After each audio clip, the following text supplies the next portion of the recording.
All right. All right, I'm going to call the meeting to order. It's 7:50. In accordance with the open meeting law, the board states for the record this meeting is being recorded by in progress. NORCAM and may be recorded by other local media. The meeting is also being broadcast by Zoom by the town and being recorded by Zoom by the town. If you could please rise for the Pledge of Allegiance. I pledge allegiance to the flag of the United States of America and to the republic for which it stands, one nation, under God, indivisible, with liberty and justice for all. All right, our first order of business is the change of officers for the Thompson Country Club. Do you think you could, can you grab a seat over there? I know. It was a challenge. And just, if you could just introduce yourself to the board, and we've seen you before, but if you could introduce yourself and just do a quick, just let us know what your petition is. Sure. Ladies and gentlemen, my name is Attorney Timothy Hooten, H-O-U-T-E-N. I'm the attorney for the Thompson Club Incorporated, which is the golf course located down the street. When I'm here today, we were before you a few weeks ago and for a change of manager, and it was the board was very nice enough to approve that. What we discovered is because we are a non-profit, although we do have elections every year, we do not change officers very often, but last year we did. And what happened is after the license went in, the ABC officer looked at it, he gave me a call and said, Tim, the officers don't match what we have. So for the town, they checked the Secretary of State. We obviously had filed the changes with the Secretary of State. It was our mistake, so what we have today is I've just put the new officers on, so you're approving the new officers as holders. Now, the purpose of the ABCC in determining the officers is kind of strange because it's the real purpose is to determine that someone who of not a good quality is owning or has an interest in a liquor license. Because we are a nonprofit, we have no interest. Each of the officers has zero stock, has zero monetary interest. So the purpose of the ABC really doesn't apply to us, but we still have to comply with their rules because none of our people have.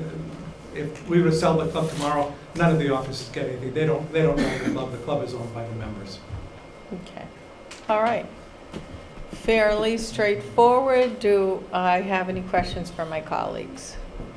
Mr. Gilberto, everything else all set with this. Next time we should be checking to make sure that we have the right corporate individuals applying. It's not something I really pay attention to for here. I do it for my employer, but it's something we should be paying attention to because we probably should have caught that before we approved it ourselves. So, but in any event, so you're just petitioning with the correct officers. Anything else? We're good? Do we have a motion? Yep, Madam Chair, I move to approve a change of officers for the seasonal club all alcohol license for Thompson Club Incorporated TCC Grill, 2 Mid-Iron Drive. Second. Motion by Mr. Wallner, second by Mr. O'Leary. Any further discussion? Hearing none. All those in favor? Aye. It's unanimous. Thank you very much. I always I feel. think there's one more. Oh, One more, yeah. Oh, Madam Chair- see, I didn't know. You had it earlier, Tim. Wait, you're fixing it all, so we need to Might get have it had to all come back. correct. no, I'm sorry. Madam Chair, I move to approve a change of officers for the seasonal club wine and malt license for Thompson Club Incorporated Pro Shop, 2A Mid-Iron Drive. Awesome. Motion by Mr. Wallner, second by Mr. O'Leary. Any further discussion? All those in favor? Aye. It's unanimous. No, thank you very much, Madam Chairman. Thank you. You will see that next year, this will be very much highlighted if they have any new election. That's You'll great. get the new Thank you. officers. Well, thanks for Thank you. straightening it out. All right, so that's probably going to get passed along for our signature, right? The new one, right? Okay, our next order of business is the North Shore Regional 911 Center feasibility report. Votes may be taken. Welcome, Chief. Chiefs. Thank you, Madam Chair.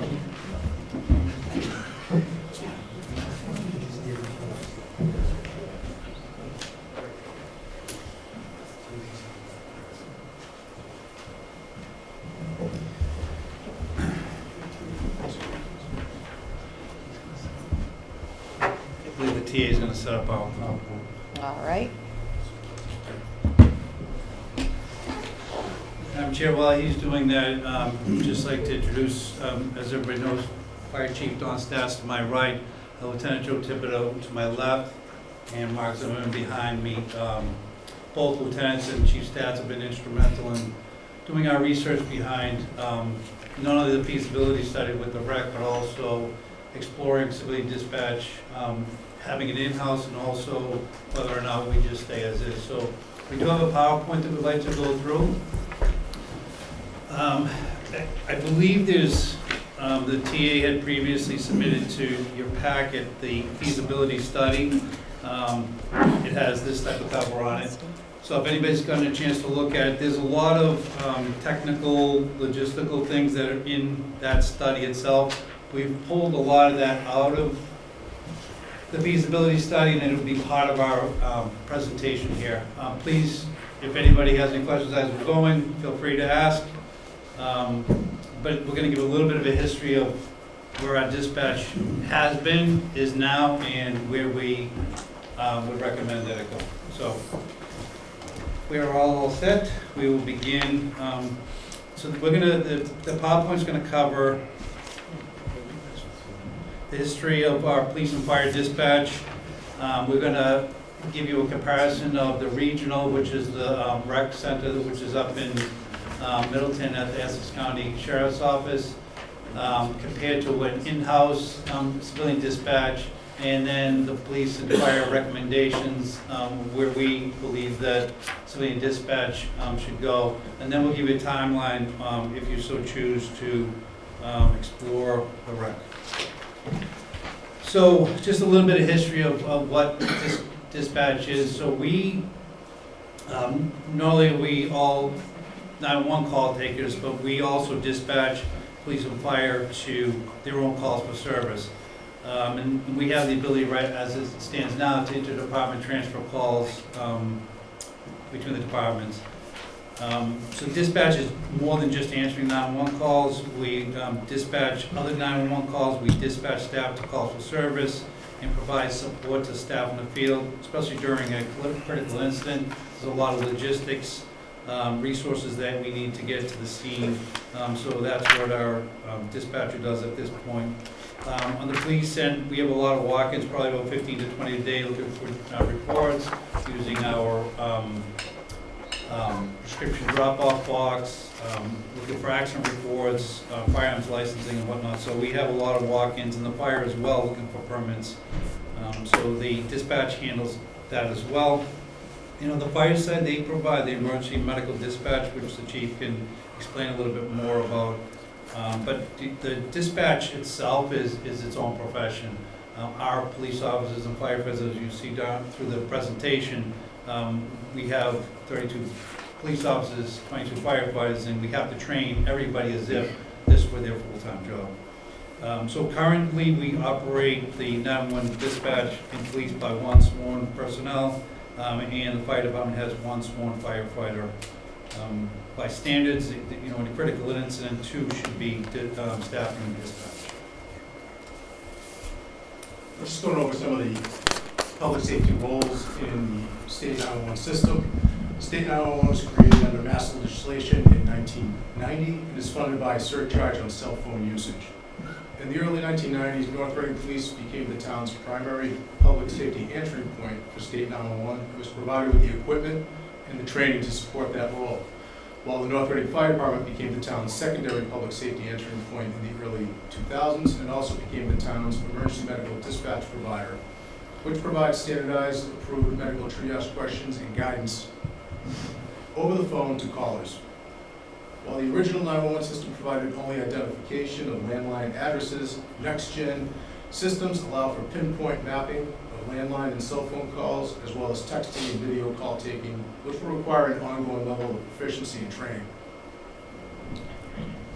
At this point, the video call taking is not available, but is part of this next gen. They're putting out all in phases, so don't want to mislead at that point.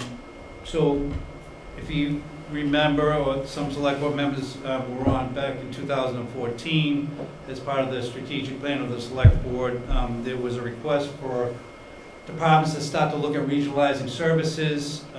At the time, we were looking at regionalizing animal control with Wilmington and Reading.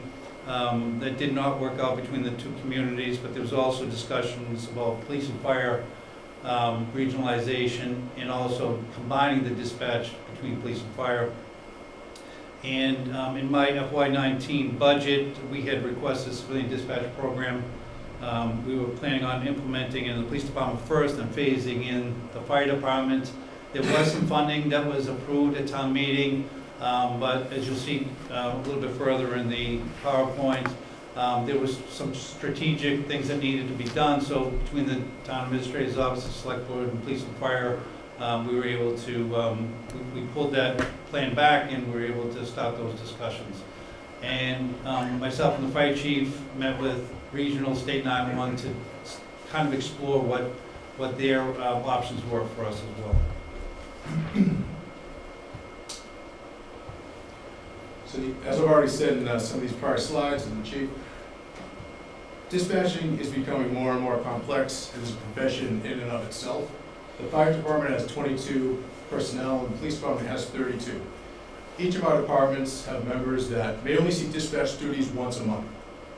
And while current structures work, we feel it could be done more efficiently.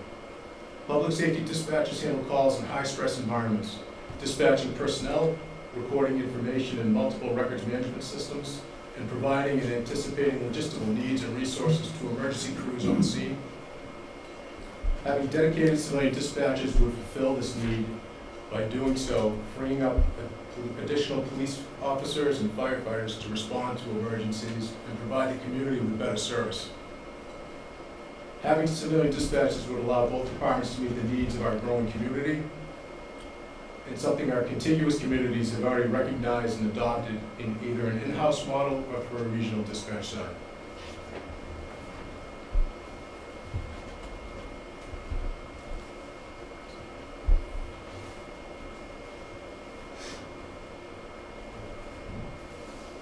In understanding the potential importance of this endeavor, the town began discussions with both police and fire unions regarding the impact of civilian dispatchers and reach agreements with both, beginning with the police in 2019, followed by the fire department in 2022.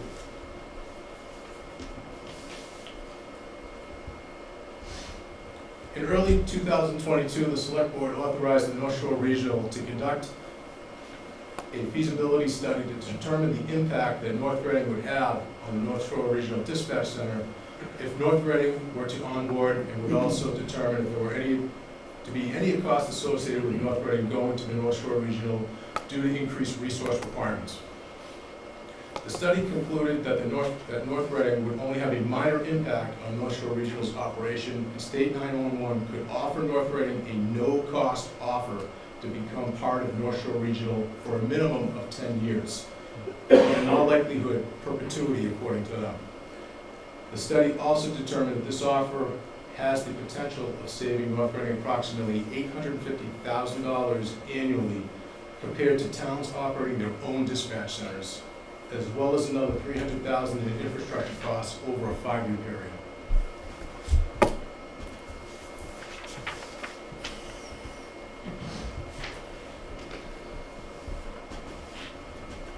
So the way that we have seen it, we have 3 options. We can stay as is and do nothing. We can continue to explore North Reading's own internal dispatch system, or we can join North Shore Regional Dispatch Center. So just moving on, so I mean, the self-explanatory advice thing is I think the select board and town have worked pretty hard to get to the point now where we're at least have the option to go to a civilian dispatch. So, you know, right now, again, firefighters handle the fire end and police officers handle the police end. But going to the in-house civilian dispatch, so some of these, you may see that some of the pros of, we're going to also give you some pros and cons regarding the regional, but you'll see some of them are the same, particularly the last 2 bullets. But, you know, as far as pros go, we would have, you know, our dispatchers would be housed at the police station. They would be handling one community, North Reading. we believe they would know the community better because they're taking calls, a lot of what we get are repeat calls for service. They'll know the intersections, they'll know the stores a little bit better than we believe regional would. And in the regional, not to say that they wouldn't know, it's certainly gonna take a learning curve on their end of it. There is a reimbursement that State 911 pays for training and equipment. Currently, it's about $100,000 a year that we get in annual grants from State 911. There will be more police officers for calls for service and firefighters, but that would be the same whether we were at in-house or civilian. So on the police end of it. Excuse me, Chief, can I Sure. just, you said we could ask as you're moving along. Yes, I of just have a course. question. On that training grant, would we still be receiving it to train? Not at all, it's just related to answering, not related to training on how to respond to specific calls or anything? We wouldn't be allowed to get that? Correct, so the training grant that State 911 provides, it's for the training of all the police officers to answer the 911 calls. So with that being, this would be their in-house civilian dispatch. So our dispatchers would get that, but it wouldn't be our police officers anymore. So in this particular, we would still get this grant under the in-house. If we would go to the regional, we would not, but we would still get that grant. The State 911 is funded by a tax on cell phone, so they provide the equipment. But they do want us to regionalize because it makes, the costs are a little bit less when you have one PSAP essentially handling many communities. But, so we would still get this money under the in-house. I just have one more Sure. question. In terms of going in-house for this, would we be the host community, inviting other communities to participate? We're just doing that for ourselves. So this would be just North Reading only, and you'll see in some of the cons what it would cost us, to combine with an Andover or a Oh, Reading okay. or Wilmington. They're not, they have, their facilities are equipped to handle their own. And I don't think that the state does offer you to regionalize, but the state wouldn't provide that free of charge. We would have to pay. We were approached by Tewksbury at one point, but there was a fee of $250,000 a year to join it, so it just didn't make any sense for us to do that. So as I said, you're going to see the pros and cons. These next three bullets are pretty much the same for whether it's in-house or at the rec, but on the police side of it, we have 4 officers per shift, and currently the supervisor is primarily in the station answering the calls for service, so it's really not ideal for us. But what this would allow us to do is have a civilian on the desk and have the sergeant out on the road, which is putting an extra police officer out on the road. It will also allow us to assign a full-time safety officer as well as assign another full-time detective. These positions were requested in FY19 as part of our civilian dispatch, but if they were a standalone, it'd be about $140,000 a year. So this is more reallocating resources. It's not costing the town any more money. Madam Chair, just, Mr. Chief, in O'Leary. relation to, if you're talking about the regional dispatch, who's going to answer the call from the regional dispatch in the stations? How does it work?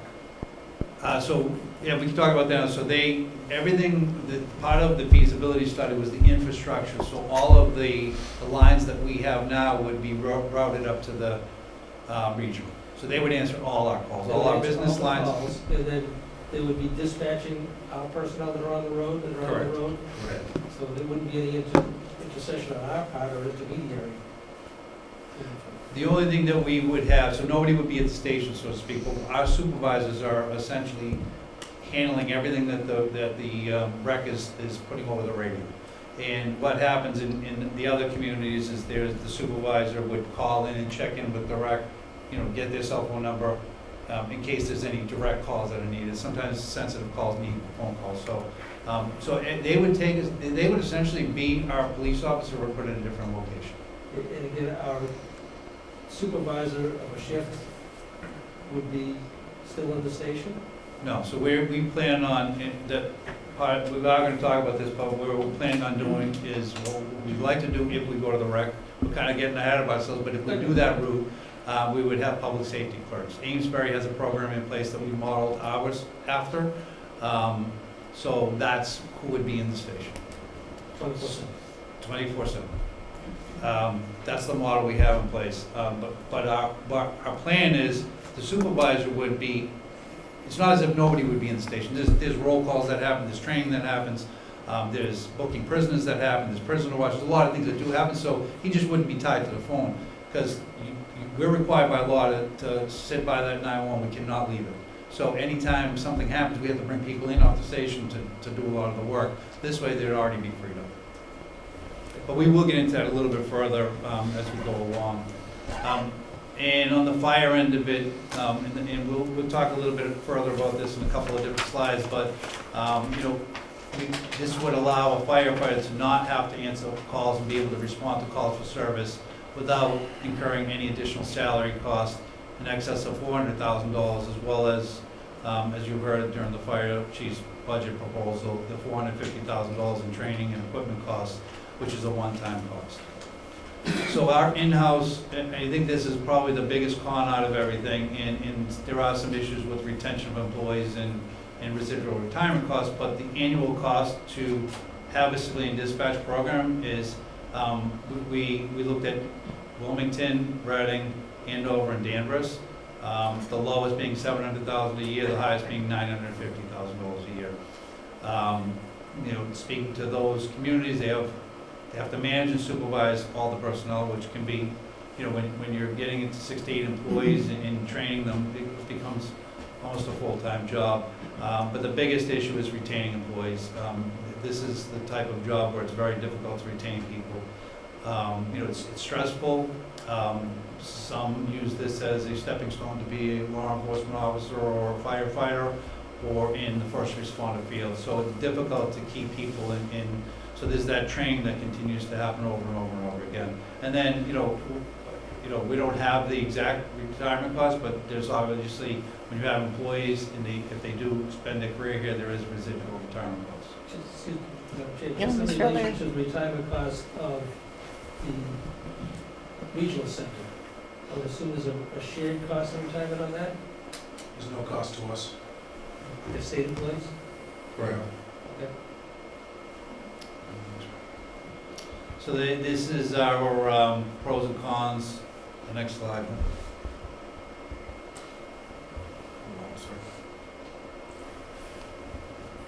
Pros and cons regarding the state regional 911. You can see that there's a few more pros because essentially the state 911 is taking everything. They're going to pay for all the equipment, training, supervision of any employee that's there.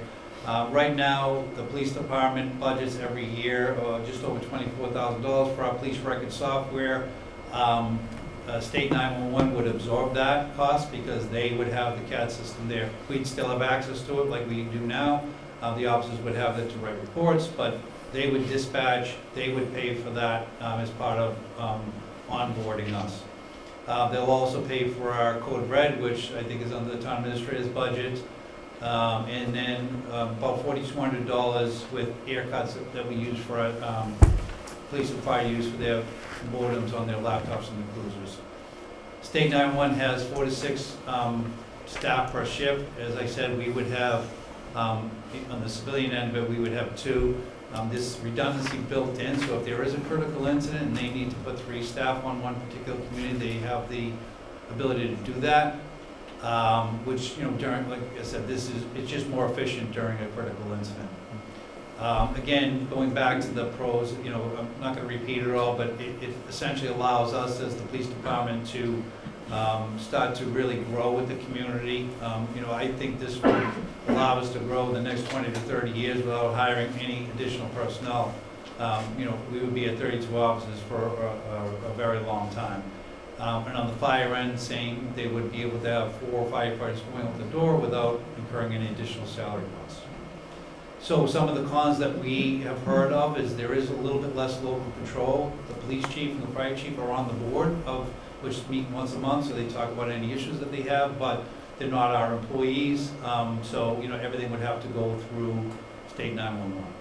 We think there's a learning curve, but there will be a learning curve if we hired our own dispatchers. It would be maybe a little bit longer with state 911 because they don't live here and this isn't their only community that they handle. One of the, you know, I guess biggest cons would be is the need to hire public safety clerks. So we looked at all sorts of different models to try to come up with, you know, how do we man the station, because I think it's important to the community that somebody be there 24/7. So we looked at a 24/7 coverage, which is what Amesbury has right now. They have 4 clerks working 12-hour shifts on a 4-on-4 schedule. I spoke to the chief up there. He said it works great. The employees like it. It fulfills the need that they have by having that station open 24/7. So we would also have video coverage. So if there was a downtime or if somebody called in sick and we couldn't fill the shift, there is an ability for us to, through state 911, to have a video system which most departments that join the rec have. So after hours, let's say 3 o'clock in the morning, if we did not have a public safety clerk there, we could have the doors locked, buzzer system, you'd be in touch with somebody by video and audio recording, audio recorder directly with the rec, and they would just dispatch an officer to the station. Excuse me, Chief. Sure. I'm trying to understand this. Why would we need to hire someone when it's freeing up our personnel that's already there? Why would someone need to have to go through a public safety clerk versus just talking to an officer or a firefighter right in the building? So we, you know, that's how a lot of departments do this right now, is they have the firefighters and police officers stay there, but we're trying to free up that staff to go out on the road. So, you know, if you look at the net cost for having clerks work 24/7, it's $186,000 compared to 4 firefighters in training at $800,000.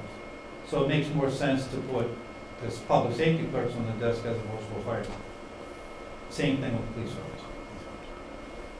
And that would allow the station to be open 24/7. Correct. Yes. Yeah, but so if someone were to walk in at 2 o'clock in the morning, 1 o'clock in the morning, there would be someone there to greet them and tend to their needs, as opposed to talking to A video. a video. Yeah, the video would be a backup, last Right, that'd be resort. back, right. Yeah. So what this is essentially doing is, instead of you seeing a police officer, you walk in, you would see a civilian. The civilian would be doing other works, you know, helping. We kind of mirrored this salary against the NRAS contract here, so, you know, that's not the logistics that have to be worked out, but you would see a clerk there as opposed to a police officer. Okay. So it's almost like we're supplying the person anyway, so that seems like an in-house to me. That would seem like in-house. Why would we just not go with that model? So Cheaper. Madam Chair, It's if I cheaper. may. Doesn't make sense. So, if you looked at the cons of the civilian dispatchers are, they're paid at a higher rate, but they're also, we would need 2 per shift around the clock. The cost of that was it's gonna be in the $800,000 range. This is $186,000 a year, as opposed to $800,000. So this was just I don't wanna say a cheaper version, because they're gonna be professional people, but we're gonna need 1 person there, and their duties are gonna be not answering 911 calls, the duties are gonna be helping people that are coming in. You know, if somebody comes in and needs an accident report, they give them that. If somebody needs a firearms license application, they give them that. If they need to speak to an officer, they have the officer come back to the station. You know, we have a lot of walk-ins during the daytime, so if somebody comes to meet with me, we're on the 3rd floor, so that person would make sure that they got to where they needed to go. As opposed to having a sworn officer. And again, with the civilian dispatch, not only do we need 2 per shift, we also need supervision, which is gonna be provided by, I assume, Yes. superior officers within the workforce, which is gonna take away time, additional responsibilities from other areas. So we will talk about our recommendations. So there's believe it or not, the 16-hour coverage, we did look at that, 7 AM to 11 PM, and then going through the video, and then having the door locked. But we would actually have to hire 6 people in order to make the 16-hour shifts work. So it actually costs more to have 16-hour coverage than it would if we had 24/7 coverage. The 16-hour coverage, there would be a lot of overlap, so there would actually be 2 public safety clerks in the station at one time because they were working 4 and 2. We just didn't, and the reason I put not recommended, because it makes no sense. It costs more, there's more employees, so there's going to be a lot more residual costs as well. Mrs. Gonzalez? Are the public safety clerks trained for a prisoner, if a prisoner comes in, or would an officer have to come in for An that? officer would have to come in. So where our prisoner bay is, it's downstairs. So we always bring another officer in when we have a prisoner, no matter what, because it's not on the same floor. And so Okay. you have to have, there's laws regarding Right. face-to-face contact with prisoners, so, but, there would be training involved, so we have walk-ins, we have domestics, we have, child custody swaps that happen after hours, late night sexual assault, walk into the station, so we would train them as they would need to be trained. And they would be trained as CPR, trained as first responders as well. There's gonna be a little bit more training, but they would not be trained at the level of a civilian dispatcher, nor would they be answering the phones.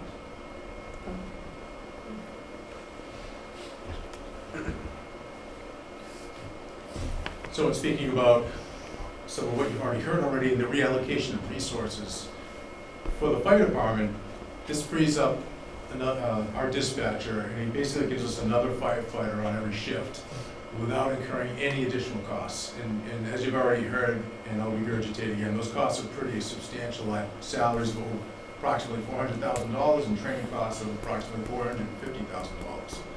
And it just gives us a better operational efficiencies out on the road. As I've said before in my budget presentation, everything that we do is very manpower and labor intensive. And getting another set of hands out on the road to assist us is crucial.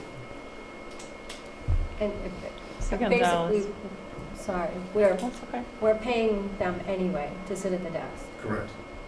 So Correct. now we're putting them to use. Exactly. Mrs. Trudeau?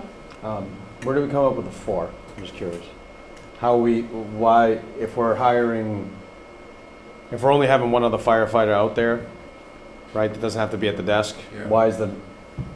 why are we saving 4 additional firefighters worth of salary? It's one per group, and we have 4 groups. Okay. That's, The police end, again, just as a, to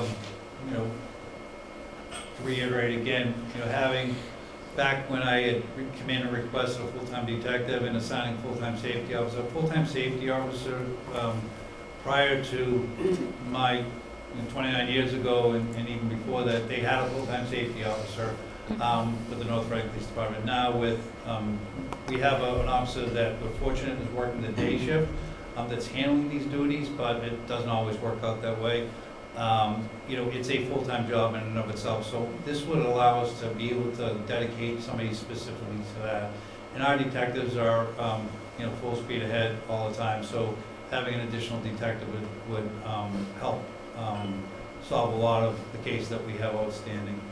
And I don't want to get into the weeds on this, but having additional police officer, so how we work it is our day shift, night shift, and our afternoon shifts each have 4 officers. So essentially what we're going to be doing is taking 2 per side. They all work with 4 and 4. So it's essentially similar to the fire department, like adding 4 officers to our patrol shifts. So the overnights, that's how we're taking the full-time detective and full-time safety officer. So we don't feel there's a need to have 4 officers on the street on the overnight because of the calls for service are a lot less than they are during the daytime and the afternoon shifts. Again, this is without incurring any additional salary costs. So our recommendation, we looked at both the in-house and the regional, and they both would allow us to reallocate our personnel without the need to hire sworn personnel. But I think for us, the big sticking point of the $700,000 to $950,000 just didn't make sense. But it wasn't just the money part of it, it's the hiring, the training, retention, and management of personnel. I mean, even in the public safety, we're having a hard time hiring people now, as you're all aware, and retaining, we're able to retain, but we're, you know, as, you know, times change, that may not be the case going forward. So, and I think a real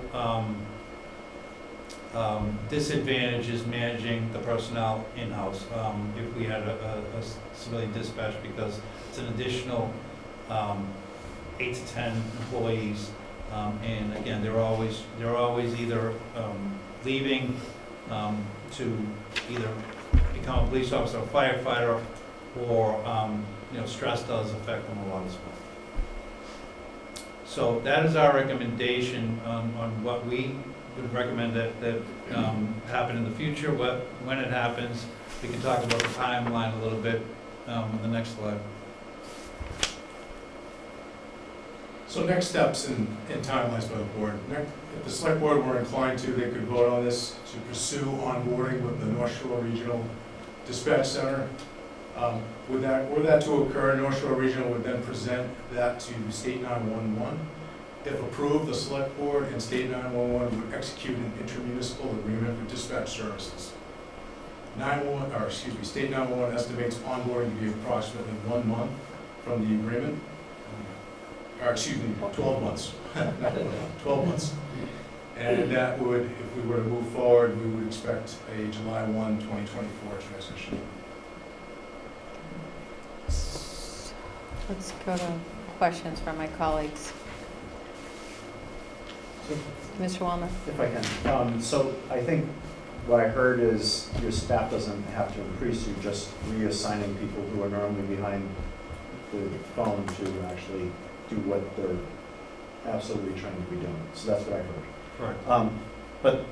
And I heard that, you know, the salary costs, I kind of get that. So really it's, just so I get the bottom line, if you go to the regional, how much extra does that cost us? Because it's going to be extra. Why? There's no cost. I'm confused by that. There's no cost from the region to become a part of them. So through that feasibility study, the intent of that study was to find out what additional resources they may need to onboard North Reading. And that's what that study looked at. And they determined that North Reading basically was a very minor impact to their operation. They would not need any additional resources to onboard us at this current time. So they were able to offer us a no-cost offer should we onboard with them. So they're going to offer the service for free? Will they get, I'm sorry, I'm just trying One to at understand. a They time, get- please. they get paid through the cell Mr. phone. Wallner, are you all set with your questions? I don't think I still understand. Yeah. So what State 911 is doing is they're trying to incentivize, so we have our own PSAP, essentially, it's a primary safety answering point. They're trying to eliminate as many of those as they can, so that way they can essentially put all the money into one unit. So I showed you, we're getting $100,000 a year in training. That $100,000 won't come to North Reading anymore, it would now be reallocated to their facility up there. So they're essentially asking us, we would like you to, you know, join us, and we're not charging you. So, and there's a lot of infrastructure costs, not only the annual costs that they're going to be absorbing that North Reading is currently budgeting at over $40,000. There's a lot of infrastructure costs as well that they have to do, you know, getting all the lines up there. They're going to put the video and the audio in just as an emergency. They're going to put a electronic lock on our front door. That's all the infrastructure that they're going to be doing. But they also, there's about $300,000 on over a 5-year period that they invest into North Reading. So this Next Gen 911, there's a significant amount of upgrading of technology. They have to come in and North Reading is treated as their own PSAP. So they have to come in and change all the technology, all the phone lines, everything that they would typically do. So it really is more of an advantage for them to offer it to us for free. And to the chief's point, if you think about all the communities in Massachusetts, they all have basically their own individual PSAPs, and that's why they're trying to eliminate and consolidate these. So they're making it Who's very, paying them then? How are they getting funded? So they get funded through your phone bill. So there's a tax on your phone bill, you'll see on your cell phone bill, it'll say state I 911 was trying to tell you. fee. And so essentially, the state I start doesn't, reading my phone bill. yeah,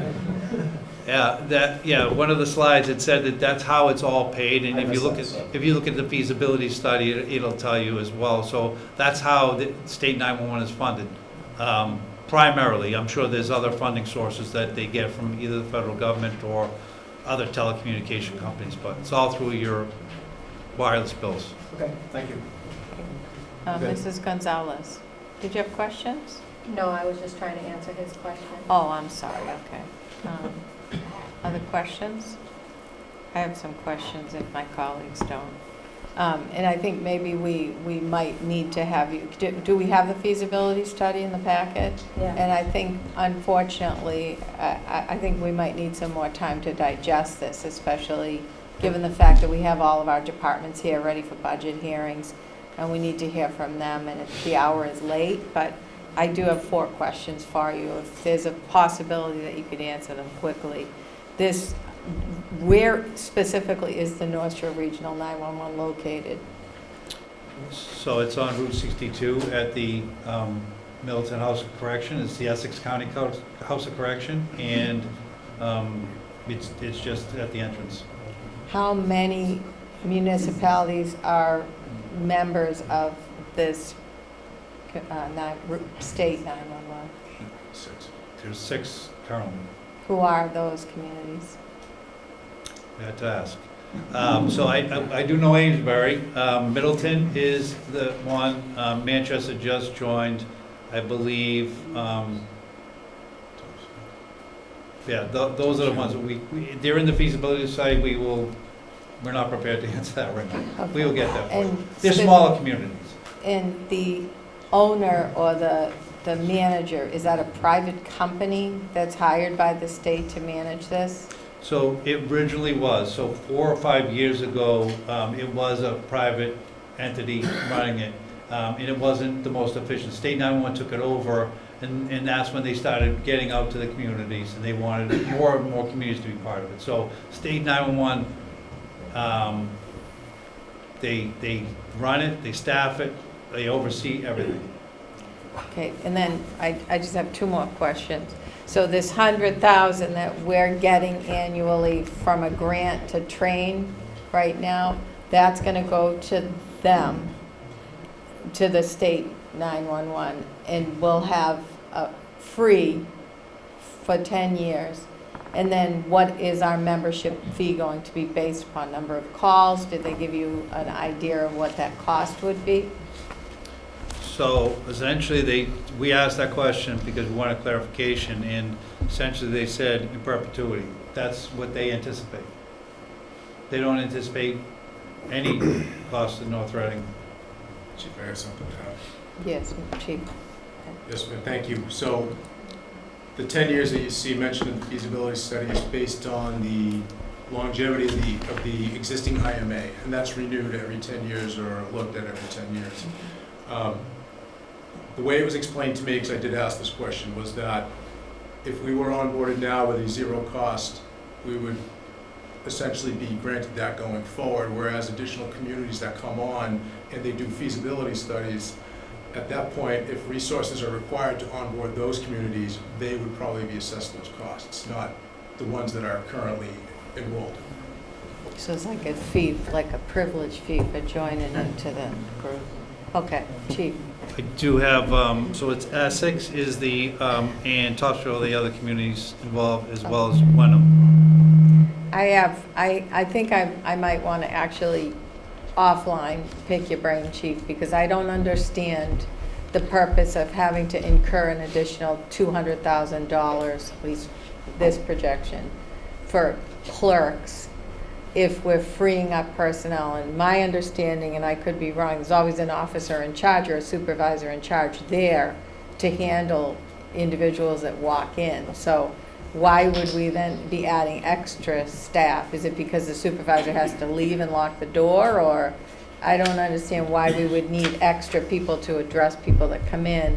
And I think we usually hear I don't think we heard it this year for budget, but we usually hear when primarily most of the calls are during the daytime, right? So it would really be personnel that's already there, police or fire personnel that's already there at the stations to address walk-ins. Why would we need, but I don't want to, again, it's late. I might just ask you to Sure. explain that offline, because I don't understand why we would be bringing on more people when the whole purpose of this is to sort of shift that responsibility to free up, to have the more availability of the individuals versus having someone tethered to the desk or tethered to the phone. But if you have someone there already doing other things, why they wouldn't just be handling walk-ins like they do right now?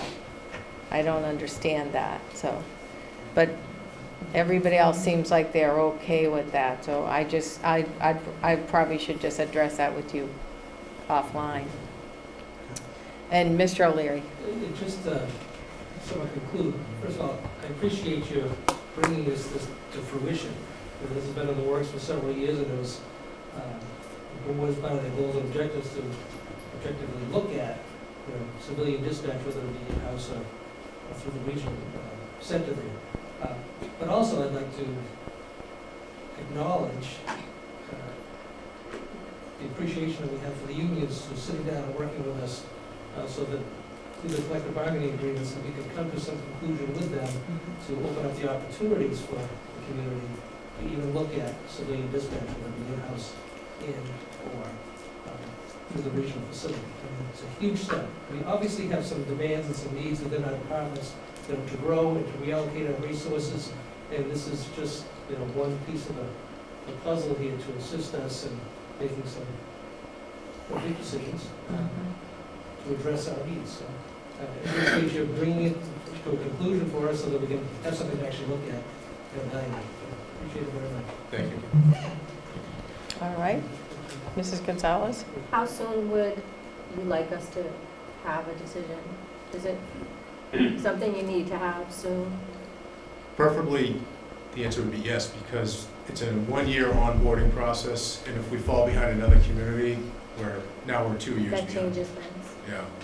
I'm prepared to take a vote, but that's just me. It's up to my colleagues. I haven't actually looked at the feasibility study. I'm not even sure what budget-wise we can afford to consider this year, given the fact that we're running in deficits in school and city budget. So I don't know if that's something that we're going to be prepared to discuss this evening or not. Mr. Gilberto, you had Is the your... administrator ready to make a recommendation to us from the administrative Mr. standpoint? Gilbert, he did have his hand raised. Madam Chair, thank you. Two things. The first is that we are not, and I'm looking at the chiefs to confirm this, but we're not being asked to sign on the dotted line at this stage of the process. We did prepare a motion. The motion is to continue exploring the onboarding process with the Regional 911. They need an initial indication that we are interested in order to then consult with state 911. So North Shore Regional 911 will consult with the state. They will then make a final determination that they can accept us. An intermunicipal agreement will be prepared and brought back to this board for approval. So that's the first thing, just so the folks know what the process is. It's not sign on the dotted line tonight. It's indicate whether we want to continue with the onboarding process. That's great. And the That's a second good thing idea. is, the timing is good. We do not have a request for funding any of this in the fiscal year 24,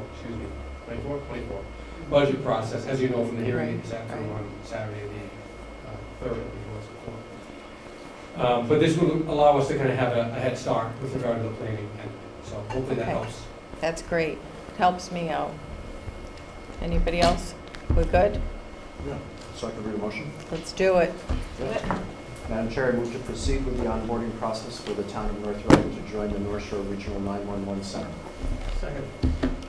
Motion by Mr. Wallner, second by Mr. O'Leary. Any further discussion? Hearing none. All those in favor? Aye. It's unanimous. Thank you, chiefs. Thank you, Madam Chair. Thank you, members. All right. Okay.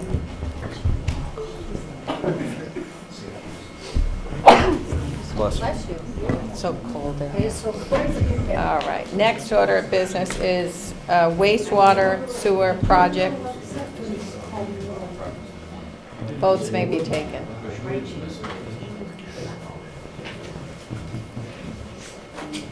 Thank you, thank you. Mr. Gilberto. Madam Chair, through you, thank you. Just following up on the conversation and discussion the board had 2 weeks ago at its meeting with regard to the wastewater project.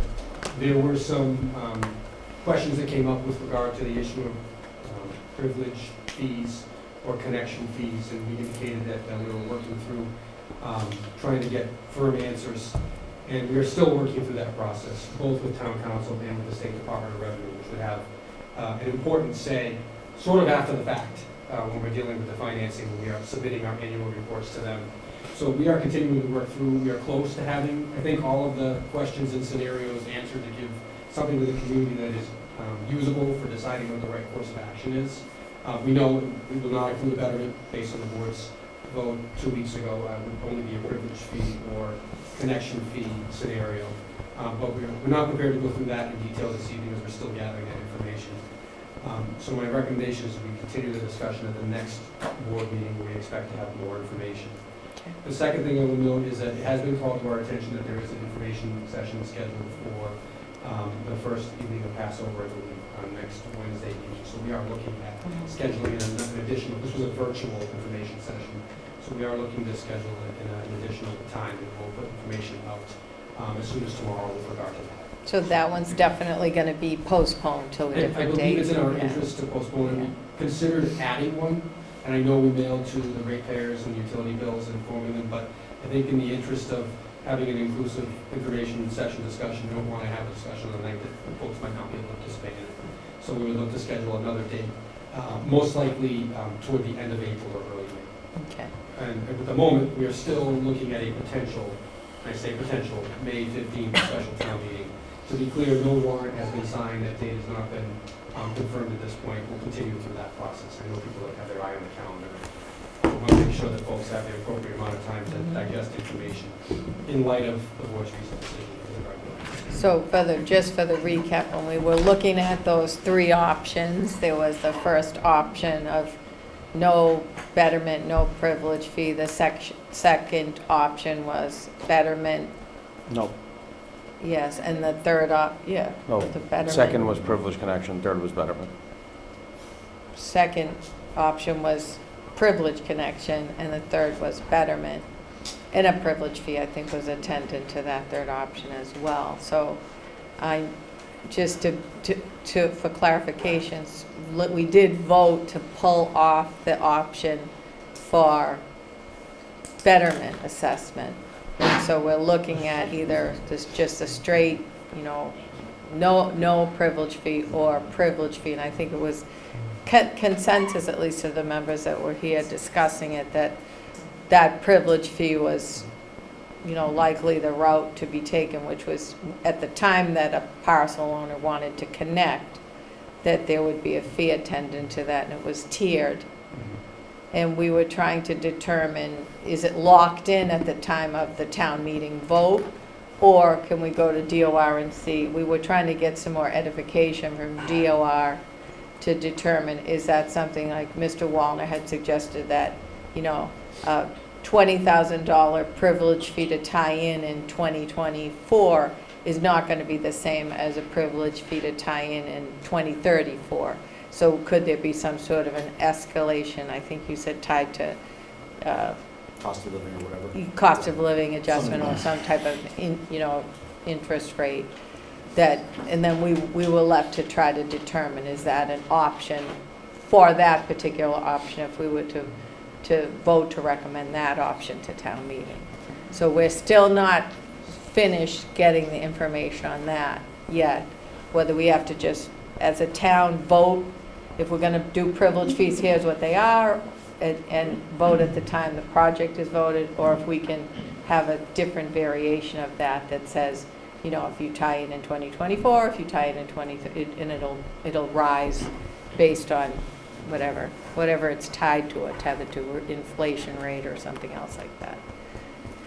Right? Is that a That's good recap? It was a long one, but I think that's how we had left it at our last meeting. That's correct. Because we're trying to decide which option that we would recommend to town meeting. And we haven't really, as a board, come to that determination yet. That's All right? Okay, so when do you think that we'll hear back? So we're hopeful that we'll have something in time for the board's next scheduled meeting, Oh, that's good. which is scheduled for April 3rd. It's only a week away. I believe we set that schedule based upon a potential mid-April special town meeting, which is now a mid-May town meeting. So we're in this sort of back-to-back meeting situation. We're hopeful to have something by that point in time. Okay. And would that give us enough time to have the articles and the warrant approved and everything like that? So, right now, based upon our discussions with the printer who prepares the warrant and mails it for us, we expect it to be a bit larger than the most recent special town meeting warrant. They've indicated that we really should be preparing to let them know that we're proceeding with the town meeting sometime basically before the April vacation. So I think it's April 14th is the Friday before. That's the timeline we're sort of working under. We hope we could stretch it to the next regular meeting after the 3rd, which was April 24th, I believe. But that's just, that 3 weeks is just not quite enough time to get it out to all the households in a timely fashion. And I think we would all agree that's also a tight time frame for people to sort of be on notice too. Sure, sure. Okay, thanks, Mr. Gilberto. Mr. Studo? Not that I don't trust the, DOR's timeline. I know the state's really efficient. But I think that 3-week gap in between meetings, the 3rd and the 24th. So because now we don't have to contend of, if you remember when we scheduled this a few months ago, it was because we thought we may have a town meeting for this purpose in April. So, I mean, my suggestion is that if the board's open to it, I think it's a safer bet. And based on what the town administrator said, that as long as we have that information to the printer before the April vacation, I think it's a safer bet to have the meeting on April 10th and not run the course that within 4 business days, DOR is going to get back to us, because that's effectively what they have. So my suggestion is that, again, we picked the 3rd specifically, it wasn't strategic, it was because we had to, because we thought that maybe we'd have a town meeting in between. So now that we don't, I think that doing our next select board meeting on April 10th gives us more leeway. Because the worst thing is if we find out on, Monday morning from the town administrator, the 3rd, that, oh yeah, by the way, we don't have those, we don't have those numbers, which is, I'm not saying we couldn't have them, but. I will say they have been very responsive to us. I mean, they, pretty quick, but we're getting into some pretty complex questions, lines of questions now that there may not be clear answers on. And more importantly as well, to the board, the other fear is that, again, like even tonight, there's some things that we wanted to look at to review the feasibility study and whatever. So the other thing is that, let's say we get this information later this week and the board doesn't have the full time to review everything just because, people have jobs and whatnot, and then it becomes that we come here April 3rd, and again, it's the same problem where we have all this new information that's very complex and very important from the DOR, and it ends up we can't vote on it all, and by the way, our next meeting is not until the 24th, which was just past your deadline to get it to the printer. So those are my concern with that April 3rd date.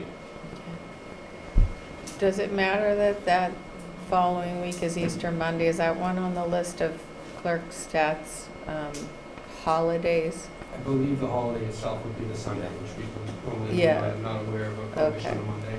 And I don't know who's available. I know the following week's Patriots Day, because I just looked at the calendar, so. Do we, is the board able to? So what else do we have, what other business needs to be transacted on a timely basis where the 3rd would be important for us to meet? So there's, I think for the other business that we've been talking about with regard to the budget, more time is probably better.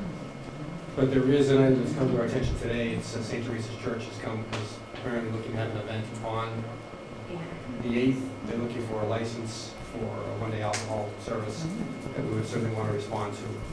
That could be done in the context of a regular meeting, it could be done in the context of a virtual meeting at another point in time too. But that came in today. I don't think we have an application yet, but we're expecting an application for this Easter, April 9th, when is it? April 8th. Chair Kate, could you call a special meeting, like another select board meeting to have virtual to approve that if we had to? Everything's good. Again, my only concern is that we're getting close to where the most important numbers are coming, and I don't even want to be rushed to get that data on Friday and then not have a chance to look, and then on Monday, we have to make a pretty consequential decision. Mrs. Gonzalez? I may have been psychic, but I have the 10th as a select board meeting on my phone. I wasn't gonna say anything, but I did too. Did you too? So, yeah, and Well, I we had didn't So have we the must have third talked on. about that I didn't already. have the third on, but Maybe it then- was a placeholder, because we've Sorry, been placeholding yeah. it. I just told my wife I'm not home on Mondays anymore. Sorry, sorry, Mrs. McNeil, because I know you sent them all to us, and I already, as I try to sit Under here. housekeeping.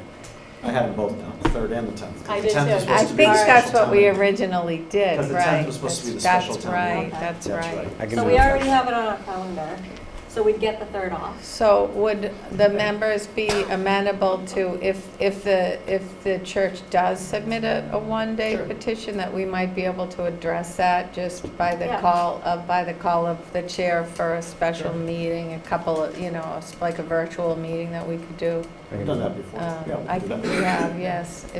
Even if we could do it in the, first thing in the morning or something, You only a need couple 3. of days after it comes in, We also only to need post it, Can we sufficient do it at the posting. shoe? Right, it has to be, no, the one day doesn't have to be posted, but it does have to be we have to be able to look at it in advance. Hopefully, they're being truthful and honest on their application. All right. I mean, it is the so- church. So will that be, You always ask for forgiveness. so that be acceptable, That's some good questions. Mr. Gilberto, to do the 10th? And then if they do submit the application, then we would consider maybe just calling a quick special meeting and addressing it that way. Sure. Okay, and is there anything else, like Mr. O'Leary asked, anything else of a pressing nature that, because I feel, I agree with you that we need to be given a little bit more time to work through the budget issues that we're facing, so, but is there anything else that you think that, anything else?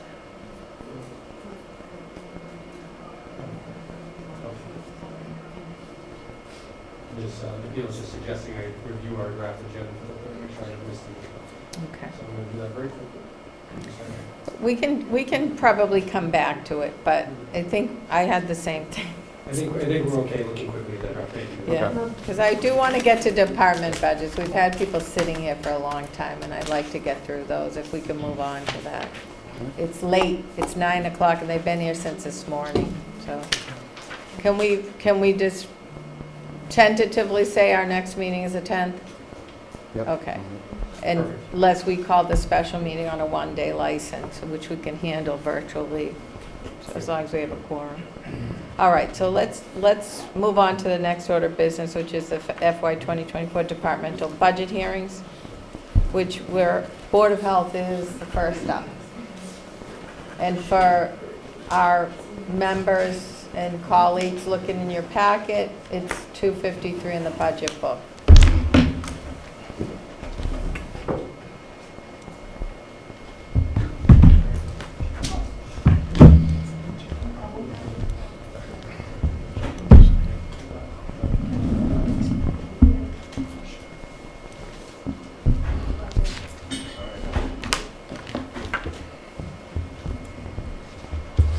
Good evening, Mr. Bracy. Good evening. How are you doing? Well, thank you. Good.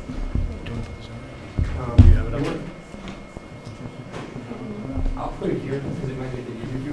Okay. Is that all right? Yeah. I'll just speak and I'll just go Yeah, side by side. yep.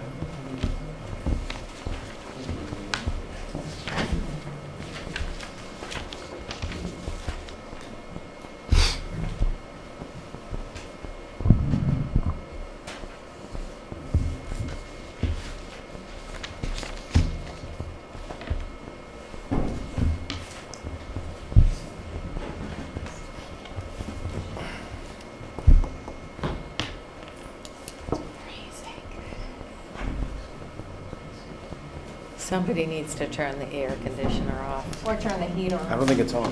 Look, the vents are closed. It's closed. They're off. It's so cold. Look, they're off.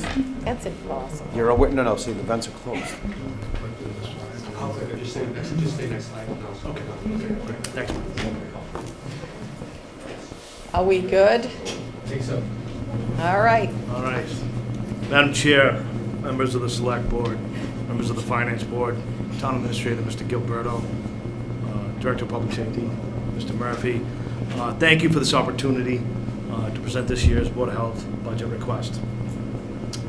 This year's Board of Health budget request, I am recommending that we go level funding for FY24. The only changes that you'll see that will reflect the FY24 budget will be contractual contracts for the health department staffs. So I'm just going to go through that pretty much real quick before the slides. So personal services administration, you'll see a reflection of 3% increase from FY23. That's for the health agent contractual contract. Also under personal services administration, reflects a 7.5 increase for the administrative assistant. That would be a COLA increase plus a merit step increase. Myself or the finance director can explain that a little bit more if you need. Personal services under community health would reflect a 26.3 increase for the public health nurse. Originally, that position was budgeted for a lower pay raise.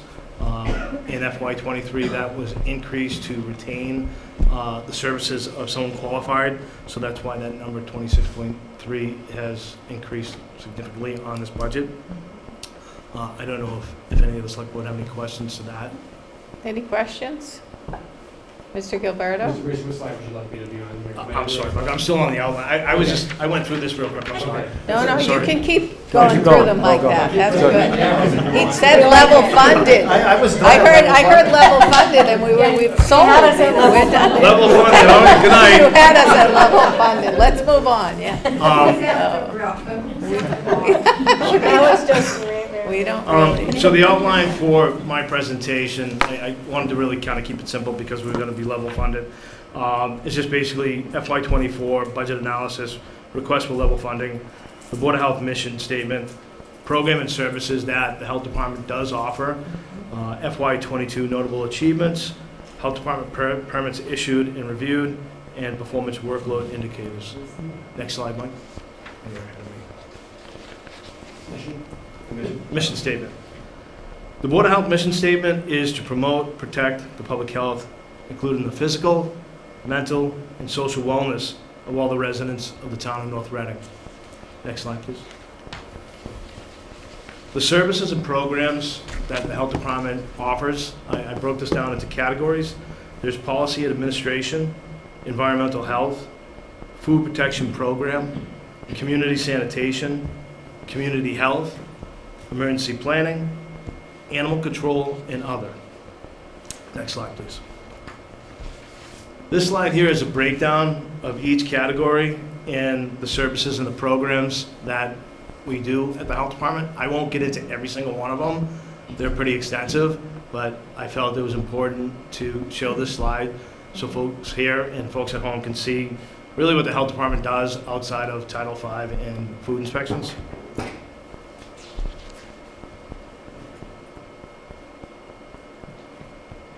Madam Chair, we will upload this into the chair file folders. Next slide, please. FY22 notable achievements. In FY22, we hired a new public health nurse and a new administrative assistant. Based on the state and federal guidelines, the health department continued to guide and direct North Reading residents and the business community through the COVID-19 pandemic. Based on state and federal guidelines, we continue to provide voluntary COVID-19 vaccination clinics and testing for our North Reading residents. We maintain public health community outreach through our Healthy Hornet Facebook webpage. We met all F22 compliance with the Massachusetts Department of Public Health state sanitary codes, and we met all other F22 state and federal public health deliverables requirements under the Health Department for Region 3A Emergency Preparedness Coalition. Next slide. In FY '23, the Health Department issued 757 permits. There's a breakdown of each permit by color coded. Next slide. The Health Department reviewed 1,232 permit applications. Next slide. Performance workload indicators. The salaries of the Health Department fall for the Health Director, one full-time administrative assistant who supports the elements of the Health Department budget.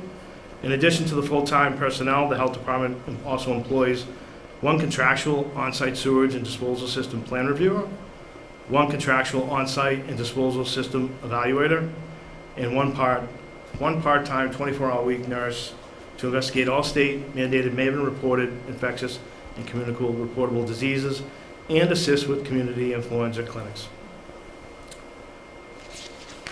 Next slide. The FY '23 goals is to expand the new public health nurse services to the community impact team, council on aging, and community outreach by informing, educating, and empowering the residents and the businesses of North Reading. To work with the Board of Selectmen and the Town Administrator to develop and implement town sewer policies and regulations as proposed by the North Reading Board of Health. To continue to implement the 10 essential functions of public health for the Town of North Reading to sustain and maintain public health services. And to continue to sustain and monitor COVID-19 trends and through mandate state and federal guidelines, provide information and direct the community. Also, develop and implement an annual Town of North Reading townwide health fair for the upcoming fall season. Next slide. Thank you. And questions for my colleagues? How about a comment? Comment? I spent a lot of quality time with Board of Health over the last 3 years. And I can just assure my colleagues here on the board and the community as a whole that it's a lot more than what was just presented here in the slide presentation. They've done a fantastic job. There's a lot of challenges in front of them, but just administratively, what we said, public health nurse positions been filled 3 times by the same individual. Thank goodness for Pam. Yeah. But, you know, there's been all sorts of challenges aside from the pandemic. But, I just want to take the opportunity to thank Bob, staff, and of course the members of the Board of Health for all that they've done through the last 3 years and continue to do in monitoring the current situation and also keeping our businesses and community healthy and safe. They've done a fantastic job. Thank you. Thanks. Any other questions, comments? Just a question. Mr. Wallner. The feds are planning to stop COVID program come May. Does that apply to you as well, or are you? Yeah, my understanding is that the statistic data will continue to cease, I think, at the end of May. May something like that? Yeah. I So you believe so. follow that? Yeah. Okay. Thank you. You're welcome. All right. Questions from my colleagues on the Finance Committee? None? And I think we have one joining virtually. Any questions from our Finance Committee? Mr. Johnson? No? No, it's Mr. Paul Rubis, I don't know, Mr. Davis. Mr. Davis, I can't I see. believe also Mr. Davis. All right. No questions. Okay, well, thank you. Thank you very much for your time. Thank you. Next is code enforcement, and that's page 235 in the budget books.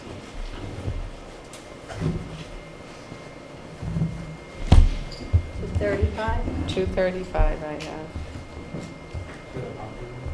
Yep, I got it right here. I hope I have it. It's not letting me leave.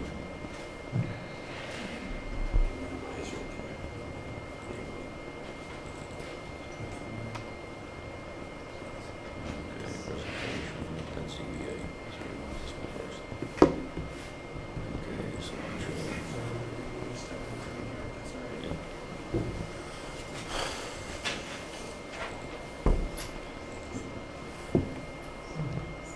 Get that slide, yeah, that's what I gotta read out.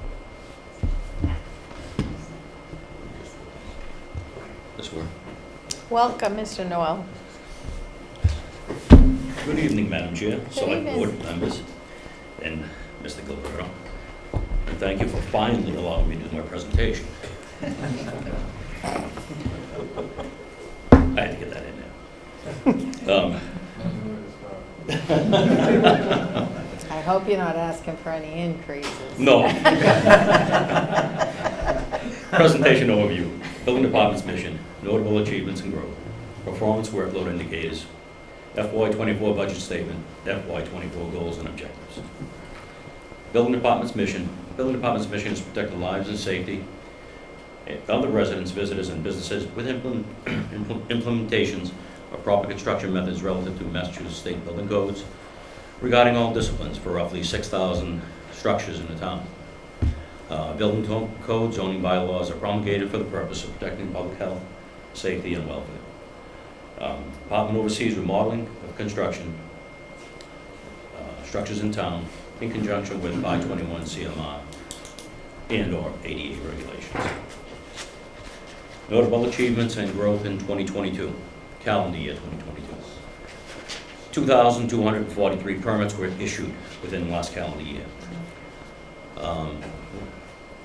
The building department collected application fees, $1,116,968. This was an increase of $123,000 from the previous year. And it just goes to show that the economy is still vigorous. The department continues to stay in compliance relative to zoning. 18 certificates of occupancies were issued for new homes.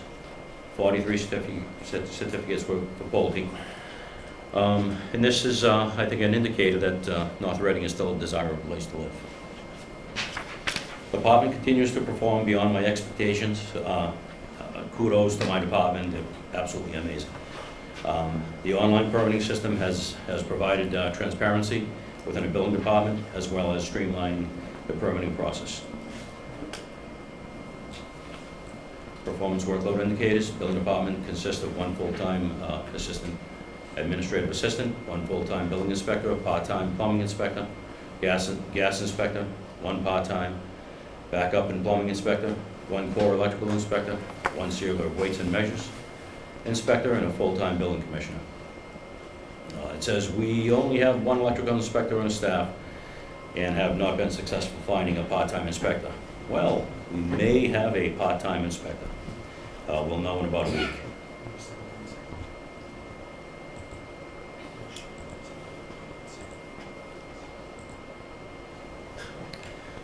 Yep, we finally have somebody who's interested. So we did interview him, and we're very satisfied. The town assemblies consist of approximately 108 town-owned structures, 410 business buildings, 80 office buildings, 5,765 residential buildings. That equates to 6,363 buildings in town. It goes to show you it's quite a bit of responsibility. Budget statement. Plumbing and gas inspector, we're going to increase them to $30 an hour. It doesn't increase the budget. We're just moving numbers around. Plumbing and gas training, we did increase that to $900. We do need some training with the assistant inspector. The assistant electrical inspector, we're going to be raising that to $30 as well. We want to try to keep these people. We don't want to lose them. And then a personnel increase, well, that's all contractual, that's $7,545. Budget statement, the FY24 budget statement reflects the requirements to meet the growing needs of the community. Massachusetts State Building Codes, along with Mass General laws requiring 110 inspections, and Chapter 48 zoning compliance. We will continue to protect the lives and safety of all in town through implementations of proper construction methods in accordance with Massachusetts State Building Codes. We will continue to protect the consumer through weights and measure inspections.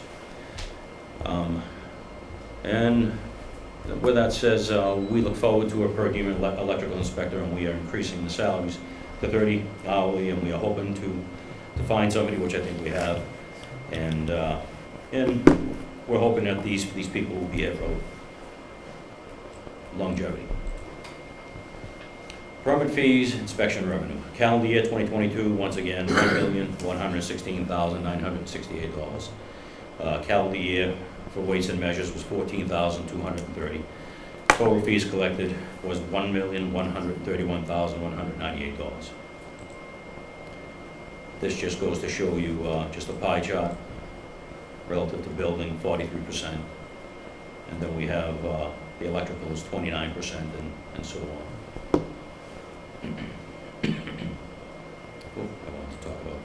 We had building total is 966 permits for the building department. HVAC was 94, electrical was 646, plumbing was 291, gas was 246, total is 2,243. You'll see here that we were pretty much almost equal to last year, right across the board. And that's for permits. Inspections, the building department went up somewhat this year. We went down a little bit on the electrical side. But other than that, we basically stayed fairly well right across the board. And once again, I can't thank my staff enough. These numbers are just staggering. And I don't know how they do it, but they're amazing. Goals and objectives. Well, we already know what this one may be, electrical inspector. Continue with scanning of plans and documents for uploading to the permitting system. Continue to be cost effective and maximize staff efficiency. They really don't have to do that. They're doing it on their own. Sustain awareness for all applicants regarding energy code changes. Unfortunately, that's going to be epic this coming year. The changes are, it's mind-boggling. Continue our code enforcement of the zoning bylaws with emphasis on training the assistant inspector for use of codes. Continue working closely with other departments in order to expedite the permitting process. That's the building side. Do you want to go right into zoning, or do you want to stop for Well, questions? I wanted to just stop for a second and see if anybody had any Sure. questions. Questions from my colleagues? None? Questions from my colleagues on the finance committee? None? All right. Okay. Which is Oh, Mike, we We'll open the next one. minimize. Here we go. Yep, page 389 in the budget books. we got it. We're good.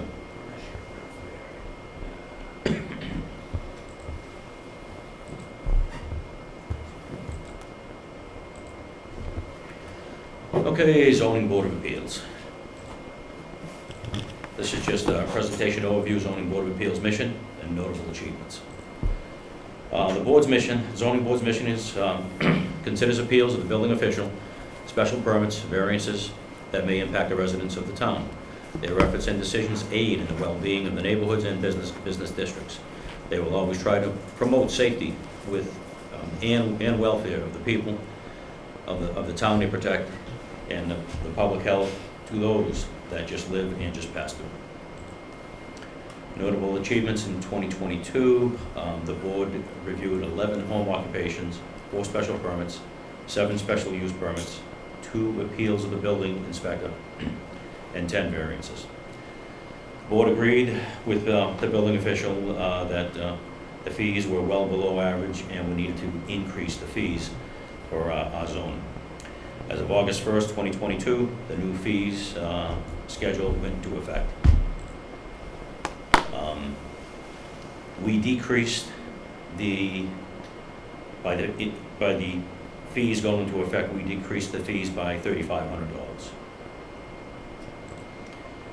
And this is what I sent to the Zoning Board of Appeals, and they basically just asked me to make sure that this was in line with the other surrounding communities, and that was performed. And that's the end of that presentation. Any questions in there? Any questions from my colleagues? Pretty straightforward, or comment? I'll just make a Mr. comment. Wallner? So I see Jerry in 2 places. One, he's been very generous in coming to the Commission on Disabilities meeting He, as we reconstitute,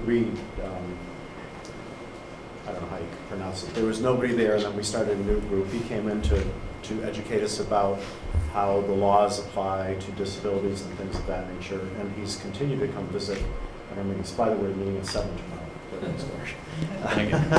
Doing the survey questions. So he's been very generous in doing that and giving us a lot of time. And then also, I know he didn't mention it, but he's been really key on working on our accessory dwelling unit policy, working with the CPC, and he's been, working with them to come up with a policy that, the town will accept, and that is on the docket for October. So I thank you for doing those two things. You're welcome. And I know you're extremely busy, so it's just two things I've seen. So thank you very much. Thank you. Anybody else? Mr. O'Leary. I've also seen them in the community on Saturdays, on Sundays, in the evenings, going to people's homes who have had some catastrophic event take place. Doesn't matter, those types of things happen, the calendar and clock blind. And Jerry and Steve Giganti, just respond as a moment's notice and follow up the next day with the owners of the properties and do all that. It's not a 9-to-5 job, that's for sure. No, not at all, but thank you. They Thank you. respond more than appropriately, and again, make the rest of us look pretty good. For that, we really appreciate it. Thank you. Questions from the Finance Committee? All set? I just have a quick question on the fee increase for electrician. When you have a per diem, would that person just be considered a part-time employee or not, or just a consulting I would say, consultant? Allison, part-time? Yeah, we figured, yeah. Do you have, did you have an issue attracting talent with the lower hourly rate? And what does an electrician get paid on an hourly rate? Well, performing that, an hourly, you don't want to know that. Yeah, like almost. Yeah, an electrician on an hourly rate, their hourly rate is $75 an hour. Okay. Which makes sense why maybe you had a hard time, you've been having a hard time. Yeah, we had to. I basically performed reviews with, I did a wage comparison with Middleton, Wakefield, Linfield, Wilmington, Tewksbury, and Andover. Those 6 communities came out to $38.15 an hour. Oh, so we're even below that. We're still low. We are the lowest still. Do we offer, for the part-time employee, do we offer them other benefits with that work? We're not It's right not a now. benefit. No, but we probably should to basically keep it. We definitely should look into that. Okay. I'm glad to see that you made that recommendation to give it a little bit more. It's not. Yeah. Maybe would have even been good to put a little more than that in it, because I think it's important. If we're trying to attract and retain, we have to give a living wage to people, in my opinion, so. Yeah, agreed. I appreciate that. They could do another job somewhere else that's less intense for maybe around the same or a little bit less, and, get a percentage off of their groceries for the week or their stuff, so, and benefit, so at a part-time. So I think maybe we need to be more aggressive to be able to get people and keep people. So that's just my opinion on that. But I'm glad to see you at least raised it to 30. Anything else? We're good? Thank you. Thank you. Thank you. Thank you. All right, next up is conservation. Can And you that- stop the share, Jerry? Can you stop the share on that? Oh.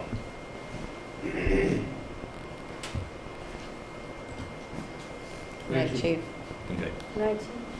Madam Chair, through you, I will speak to the Conservation Commission budget. As you know, we do not have a full-time conservation agent. Occasionally, we have a representative from the Conservation Commission here. In the case of this year, there's 2 changes that are going on in the budget. One is in the clerical position due to a new person in the job over the course of this year, 2020, I guess it was 22 or early 23. So that caused for there to be a decrease according to the union contract. And then secondly, there is a proposed increase in the rate for the contractual conservation agent, Leo Deswig, who I think many of you know. And we expect that the contract will expire, it will expire at the end of this year. We are looking to renew it as well as an engineering contract. We expect to renew it for those services with a modest increase of $754 over the fiscal year. Okay. Any questions? Questions from the Finance Committee? All right, next up. Next up is our assessor, page 62. We need to start doing the budget book Yeah, alphabetically. treasurer. Treasurer, oh, no, I skipped over treasurer. I'm so sorry. She has to stick with us all night long, so. All right, treasurer, collector, and then assessor. Okay. Welcome. Thank you for hanging in with us this late, too. We should do the book alphabetically, though, so that we can get the assessor out first. All right. Love you too, Kate. Welcome. Good evening, thank Good you. evening. So I'll do my treasurer's budget first. The only thing that's in my treasurer's budget is my assistant's salary and my stipend. Everything else is in my collector's budget, so it would just be level funding on my treasurer's budget. My collector's budget, I did do an increase on 2 line items due to postage going up. Postage actually went up last year, actually went up in August. So I'm going up $1,000 in postage. And then in other expenses, I'm going up $1,777 due to my bond and my assistant's bond. The insurance company separated the bonds. We used to be able to, they came in as one bond, as treasurer collector and assistant treasurer collector, but as of this year, they separate them, so there's 2 different bills for that bond. And those are only the 2 items that we went up with this year. And in the collections, excuse me, we are very aggressive in collecting our motor vehicle and personal property, real estate, trash and water as well. We're on the same level as we were last year. People are paying their bills. We're not having any issues with collections. Tax title, a few of the residents that were in tax title for quite a few years have paid off, so that's going down. So we've been very aggressive in our collections and trying to keep the money coming in. Great. Is that it? Thank you, I got my tax. Questions? Yes. Question? No, you're looking at me for the egg size, and I haven't paid mine yet. You're the one. Yeah, I am the one. Usually, yes, I hear from Kelly Ryan a lot, so. It's not Kelly Ryan, the collector? It gets kind of, under the pile of things, so I admit it, I'll pay it, I promise. All right, so, but I was gonna ask you too, because for the past 2 years, the bill came from Reading, and I don't know why there was a mistake on that, and then they ended up having to abate in Reading and actually make sure it got charged through here, and I'm wondering, was mine the only one like that, or did you capture other ones that were like that? We actually have a lot.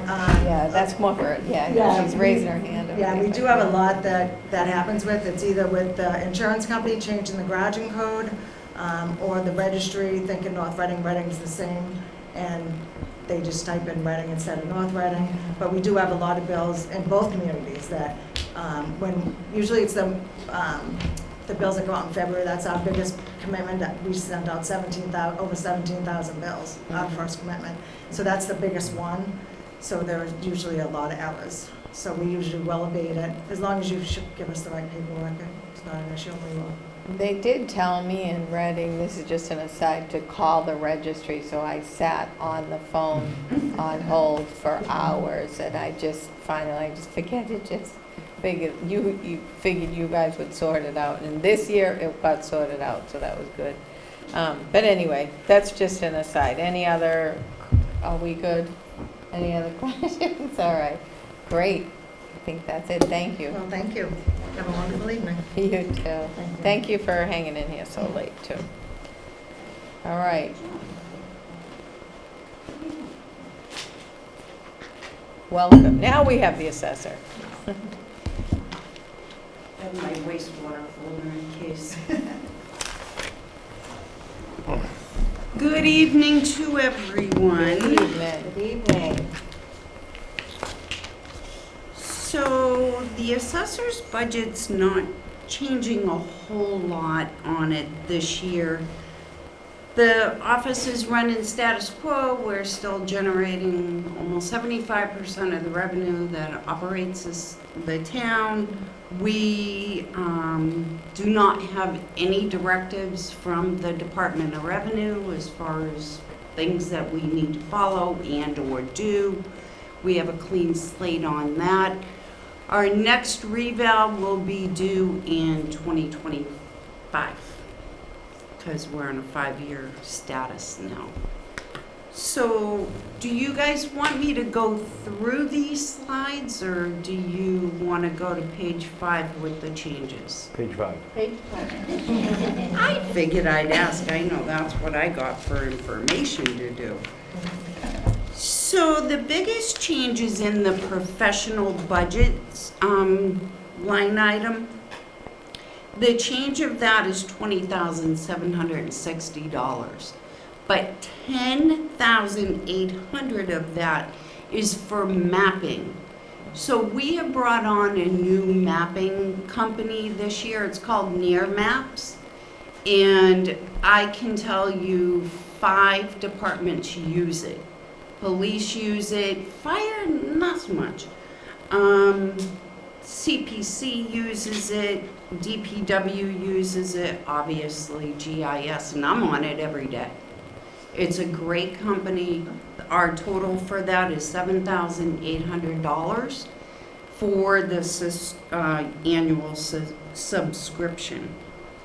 $3,000 is for the maps that actually make our physical changes, like if we have a subdivision or a lot split or name change or address change. So that's our other mapping company. So that being said, the additional, or remainder, I should say, of $9,960, $450 of that is for one class for Paula to take another class this year. I'm trying to get 2 into her this year, just to get her assessing designation. That's where I'm going with that.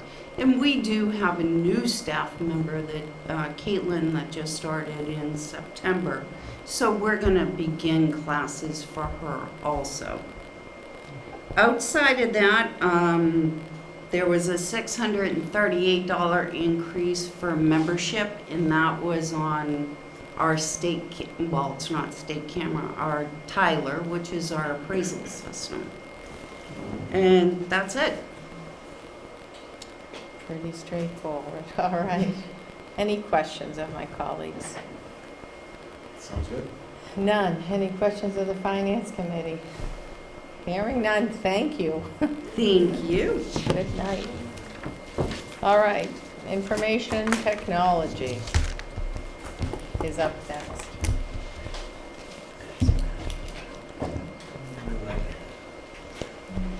Here.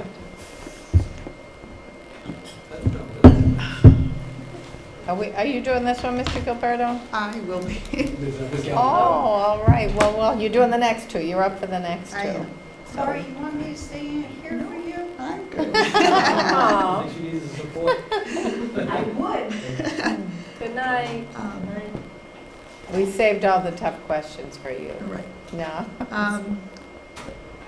There's a little bit of a learning curve on the information technology budget because we don't have a director, and our former finance director was the one who was handling it. So you can go to the next slide. So we are returning to asking to reinstate the IT director position.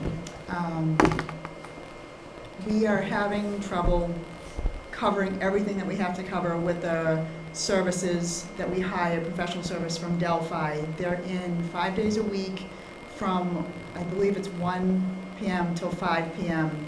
But they've had some turnover. So what we end up finding is our assistant IT director ends up training some of their staff. So to cover all the copy machines, all the phones, all the computers, even in fire, police. Well, he doesn't handle all police, but certain pieces in police, the library, elder services. He just can't cover it all, even helps in Hillview. So he really asked our assistant, says, can you please put back the director? The other increase on that line item is his own contractual increase. It's just not working out the way it is. We tried it, was it a year and a half? And it's just, he feels that he just cannot serve everyone, you know, and if anything happens to him, if he's sick or whatever, we're left without coverage, you know, especially for the mornings. Mrs. Galvin, is this a presently advertised position? No, because we didn't have it funded this year. Sorry to disrupt you. That's okay. Any further disrupt? Yes. It's a have to do. I mean, unfortunately, I think a year ago at the hearing, we had a discussion about trying to fill this position. I think that we feel we're at the point where it's been some time since we last advertised, put a little bit more in the salary, I think, too. But it's a have to do. I mean, it's been working, not well, but it's been working. And we have had all of the bases covered from the security and other standpoint. But in terms of the long-term vision for technology, it's something we need to do. And I think the board members have already previously indicated they agree with that. Right, and we were doing well when we initially started because there were 2 strong members with Delphi, but one left who worked for another community. So now they've been trying to train people, and we don't always have the same people. Do you know what they were being paid, the salary for that other community? No, I do not know. Was it, in other words, were they through Delphi or were they just hired by that other community? I believe they were hired by the other community, but I really don't know the details. They were pilfering. Yes, it probably. Pilfering. Right. You can go to the next. We should engage in a little bit of that right now. So as a result, we would like to, so we have 2 different lines for professional services. One, I call professional services, that's all the support fees, like Delphi. The other line is data, which is the software, like our licenses for Munis and Permitize, which is like the building software that is used by anyone who is permitting, including fire, CPC, building, everyone. So professional services, we'd like to decrease by 50,000 because we would reduce Delphi probably to half-time.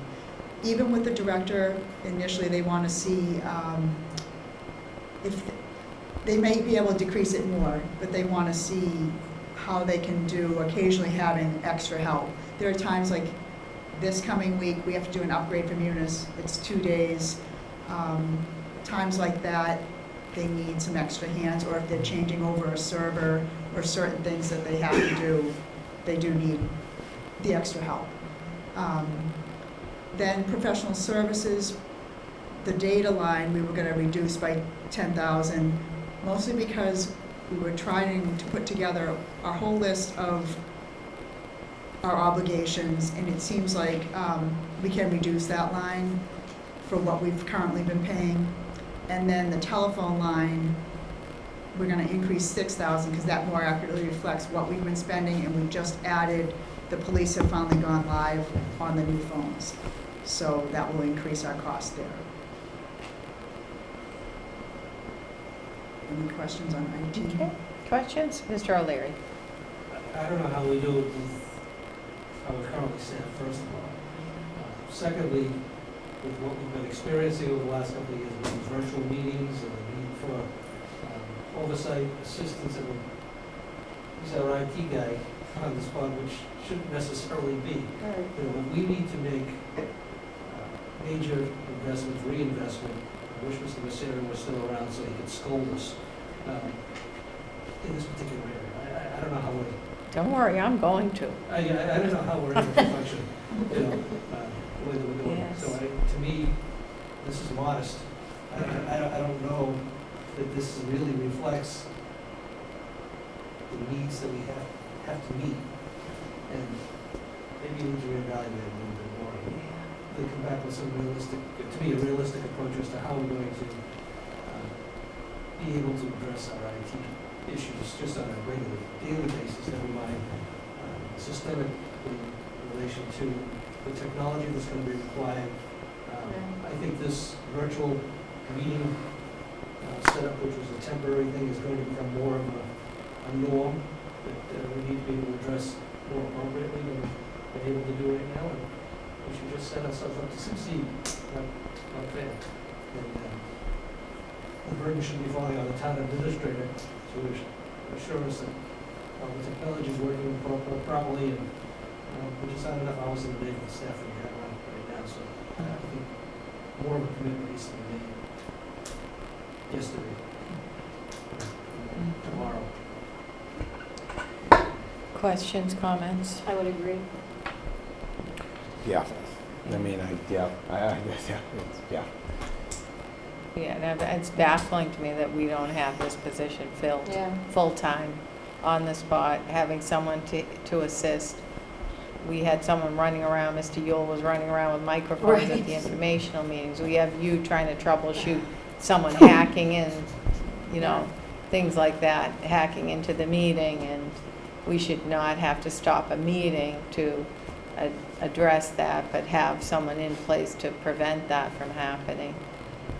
And I think we need to figure out how to, we need to figure out how to reach trained, there's people in the community that are trained. They might not necessarily go on to a 4-year school. They might go get some training at a community college or a vocational school that we might be bringing on board with that extra, you know, professional services line item, that are well-trained, that are probably more proficient at it than I'll ever be, for sure. But, you know, do you know what I mean? We need to really think outside of this traditional box and grab people in that know what they're doing, and, you know, can figure these things out that we can put on a regular basis, put on the payroll. And I know that's a cost factor, but we cannot be without an IT director. Just doesn't make sense, you know. One assistant probably isn't it. I know it's not enough. You know, so Of it's- course not. No, so Of course not. I, for one, think that you need to go back and revisit, you know, what's being proposed, and, because to me, this is a priority. It's not a, 100%. it's not a want. You know, this is something we need. and, It's not just microphones, it's data that's housed in our systems that we have a duty to protect. You know, public health data, people's privacy protected information, people's insurance information. We have to have someone qualified here on the premises, not just enlisting a consultant for that, because they don't care, they went to another community. So we need to have someone that's invested here and knowledgeable here. And not that the assistant, God bless him for being able to run around the way that he's been running around, but we need to have this position filled, and it should be advertised 3 months ago, 6 months ago, whenever it was open. Should have stayed advertised, and if we weren't getting enough applicants, we need to revisit the amount that we're posting it for, to get some talent in here. that- Mrs. Gonzalez. Is that a competitive salary for the? I think we feel that it is, and it's a slight increase from where we were advertising last time, I believe. I think we were around $10,000 less than that a year and a half ago. So I think, you know, based on the feedback and what appears to be support, I'm comfortable with us proceeding with advertising right away. Yeah. And if it's wrong, not the right salary, we'll deal with it in the Okay. budget reconciliation. Potentially additional staff. Yeah, we will look, you know, at something that we can do to augment this from the staffing standpoint too. You know, request that we try to fund. You're still gonna need outside services at some point, but that's okay too. To me, we just need to beef this up. This is Yeah. Absolutely. woefully inadequate. You're not going to get any applicants with no ad. No one's going to be knowing it needs to be filled. Mr. Well, their Walner? first, I mean, I think their first assignment would be, as soon as you hire that person, then we would come back and do a look at what we have and what they recommend, so we would go up to the next level. But we shouldn't have to wait a year to do that. No, We we should have shouldn't. money budgeted Should be almost to the first react thing they to do. whatever the recommendation is gonna be. Should almost be the first thing they do is do that. We're vulnerable, that is for sure.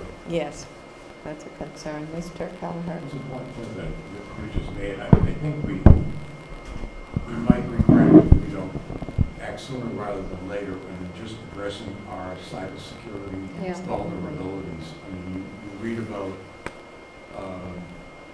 police departments and towns and hospitals that just get taken over for hostage. You got to get in and paying the ransom to get it out.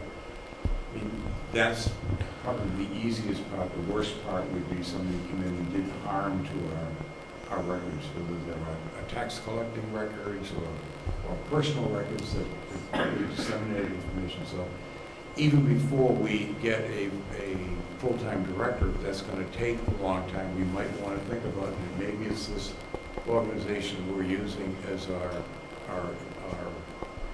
contractor now to take a look at our vulnerabilities and give us an assessment of money well spent.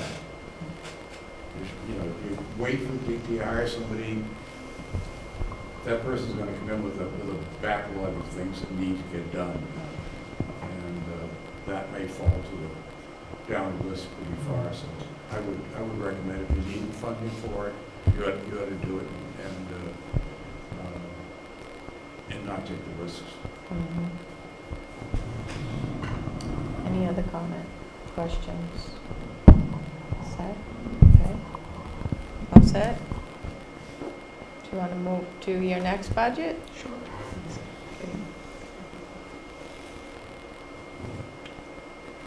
Okay, so on the, I'm gonna do both finance and accounting. On finance, the personal services, it's a decrease of 71,575 because for 2023, we had moved the grant position over to finance from administration. This year, we're moving it back to administration.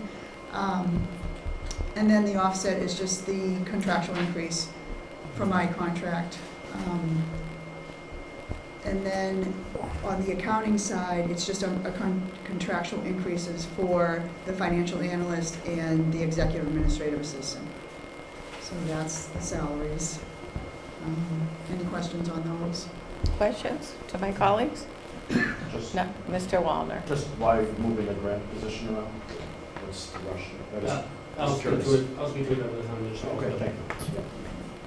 Is that the grant writer position? yes. Okay. All right, any questions from Finance Committee? Okay. You stole the thunder. Sorry. The next slide. And then on the professional services side, there's an increase of about 8,500 because we have a new auditor, so the auditing costs will increase, the OPEB actuarial study is going to increase, and then we have a consultant who occasionally assists with larger projects, and one of the things we might face this year, depending on who becomes the finance director, especially with Munis, with doing this update, we might need help closing the year. There's all kinds of functions within Munis that require special attention, and just depending on somebody's level of experience or just the fact that this is a new upgrade and nobody has really experienced it, we might need that help. But the OPEB study especially, every other year, we have to do a full study, not just a rollover. So 24 is one of the higher years. Then the telephone, typically the finance director was reimbursed for a cell phone. We did not have that in the budget. And then we are running out of space to store all our paper, so we could use some file cabinets, so that's the miscellaneous capital. I think that's it. All right, so questions? Mr. Studo. Just one.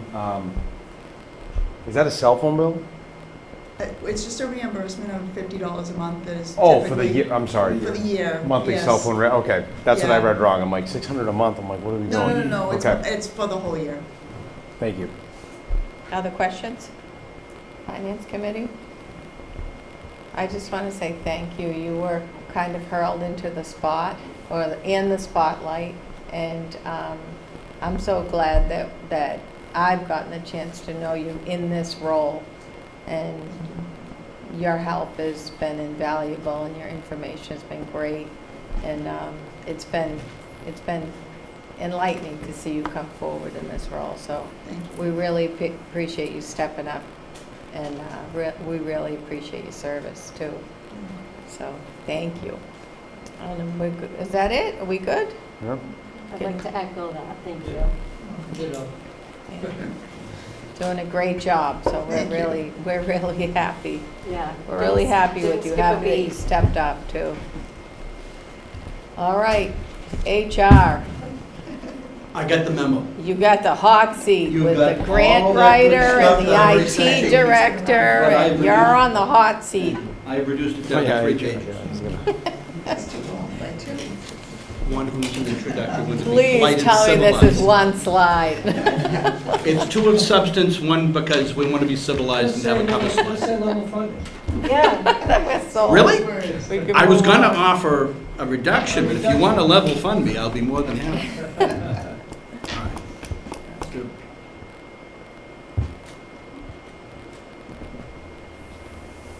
It was a hand. No, I think that's just That's just the hand. cursor. That's the cursor.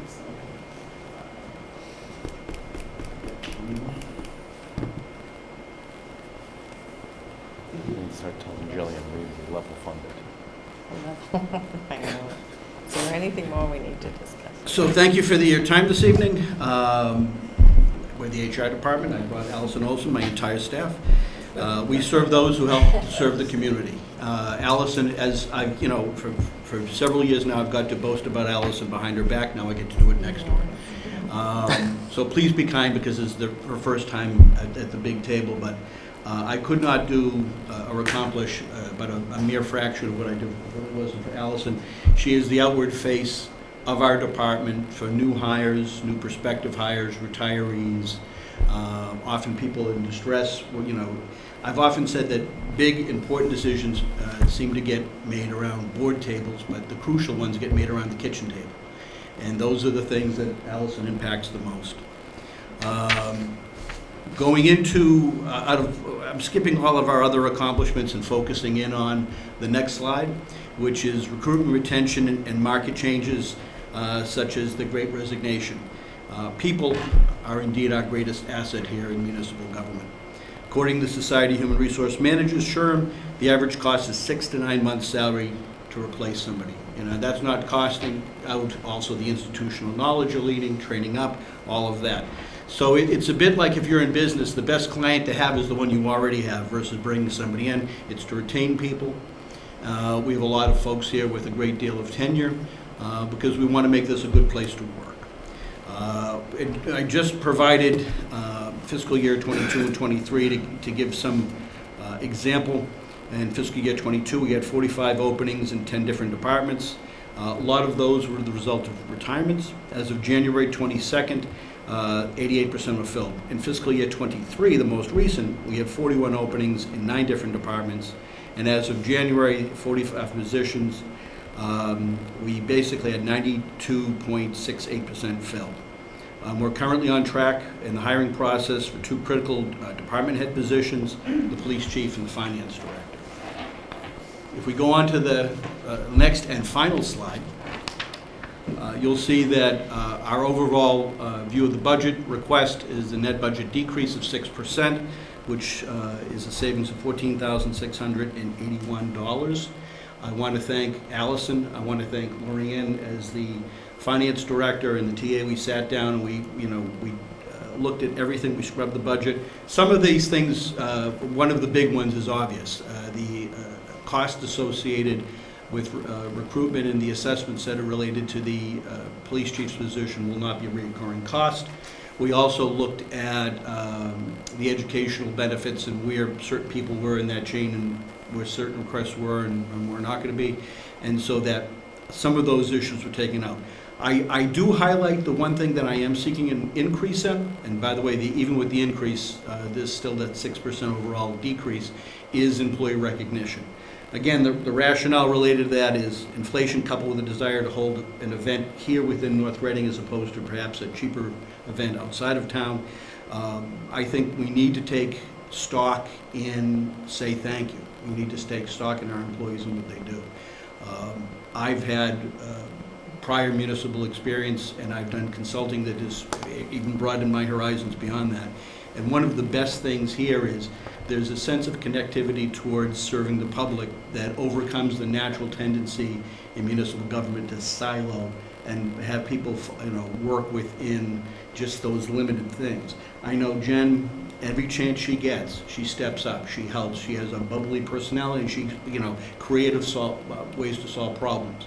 When it comes time for doing an interview panel, I may ask somebody that doesn't have anything to do with that particular expertise, but they bring a fresh perspective to the table. And there's never been an instance, they may ask why me, but they've never said no. They've jumped at the opportunity because they look at that as helping another department.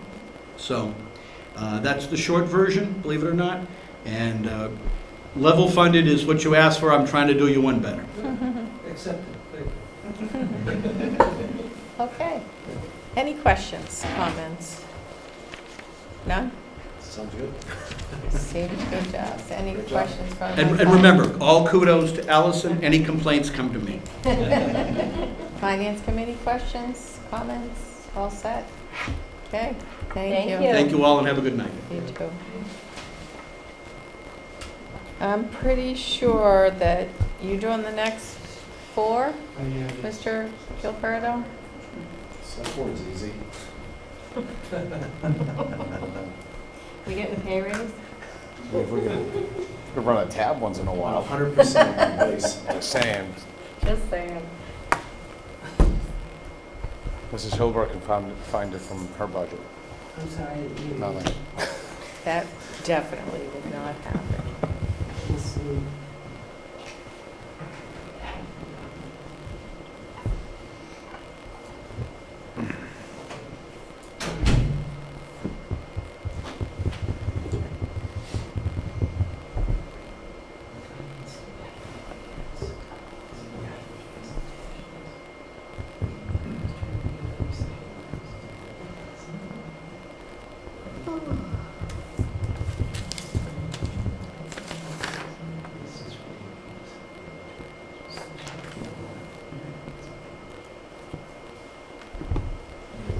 Okay, Madam Chair, through you.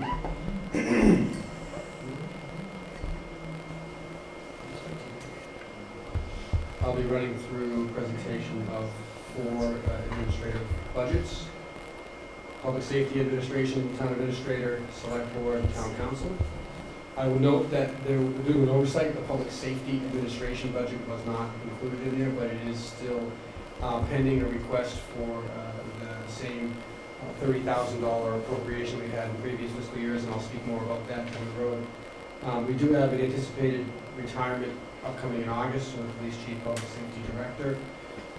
We're considering the assignment of those responsibilities elsewhere, potentially combining them with funding for the existing grant writer position, but not limited to that. And I'll get to that when I get to the Town Administrator's budget, which is next.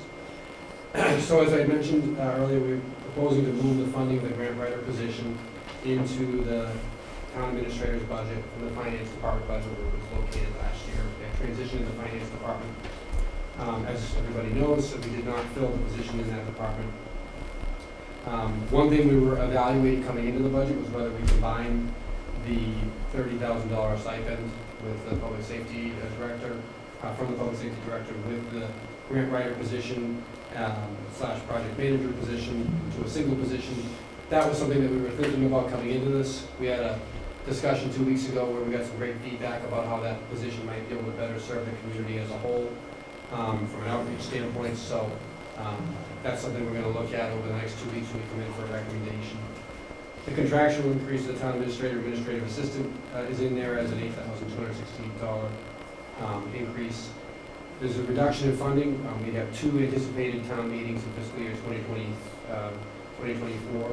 Fiscal year 23 carried 3, one of which was a special town meeting for wastewater, which has yet to happen. There was a 4th that took place already due to the citizens petition, but the $22,500 that we carried for town meetings, for 3 town meetings, would be reduced by $7,500 to $15,000. And then increasing moderately funding for board, commission, and committee expenses. This is for our smaller committees that might not have a budget, and often might have an expense come up or something that they're looking to do, and try to make some resources available for them to support them. This will be an increase of $1,500. There's a lot going on as we go through this transition. We have the discussion we had 2 weeks ago with regard to outreach in the community, trying to better engage the community. We have a significant administrative leader retiring, who has carried a significant amount of responsibility and oversight, and really been my right hand for 9 years, not just me, but other department heads. And that's a significant void to try to fill. We are not expecting or looking to hire a police chief, public safety director. We're looking to hire a police chief, so we still have the issue of the public safety director responsibilities. And coming into the budget, when we filed this in January, I think it was, maybe it was early February, we knew that there's an issue. We need to try to address how we're going to deal with the workload and the loss of managerial oversight for the chief leaving. And that's still something that I'm kind of trying to figure out what the options are in the context of limited budget. But it's a significant hole that we're going to have. There's a lot of day-to-day oversight and complaint resolution that happens that the police chief does in his role as public safety director. I think we're going to need to find someone to try to do that. I'm not sitting here with that solution right now. I don't even think that the solution we put in the budget back in January is a solution that makes the most sense.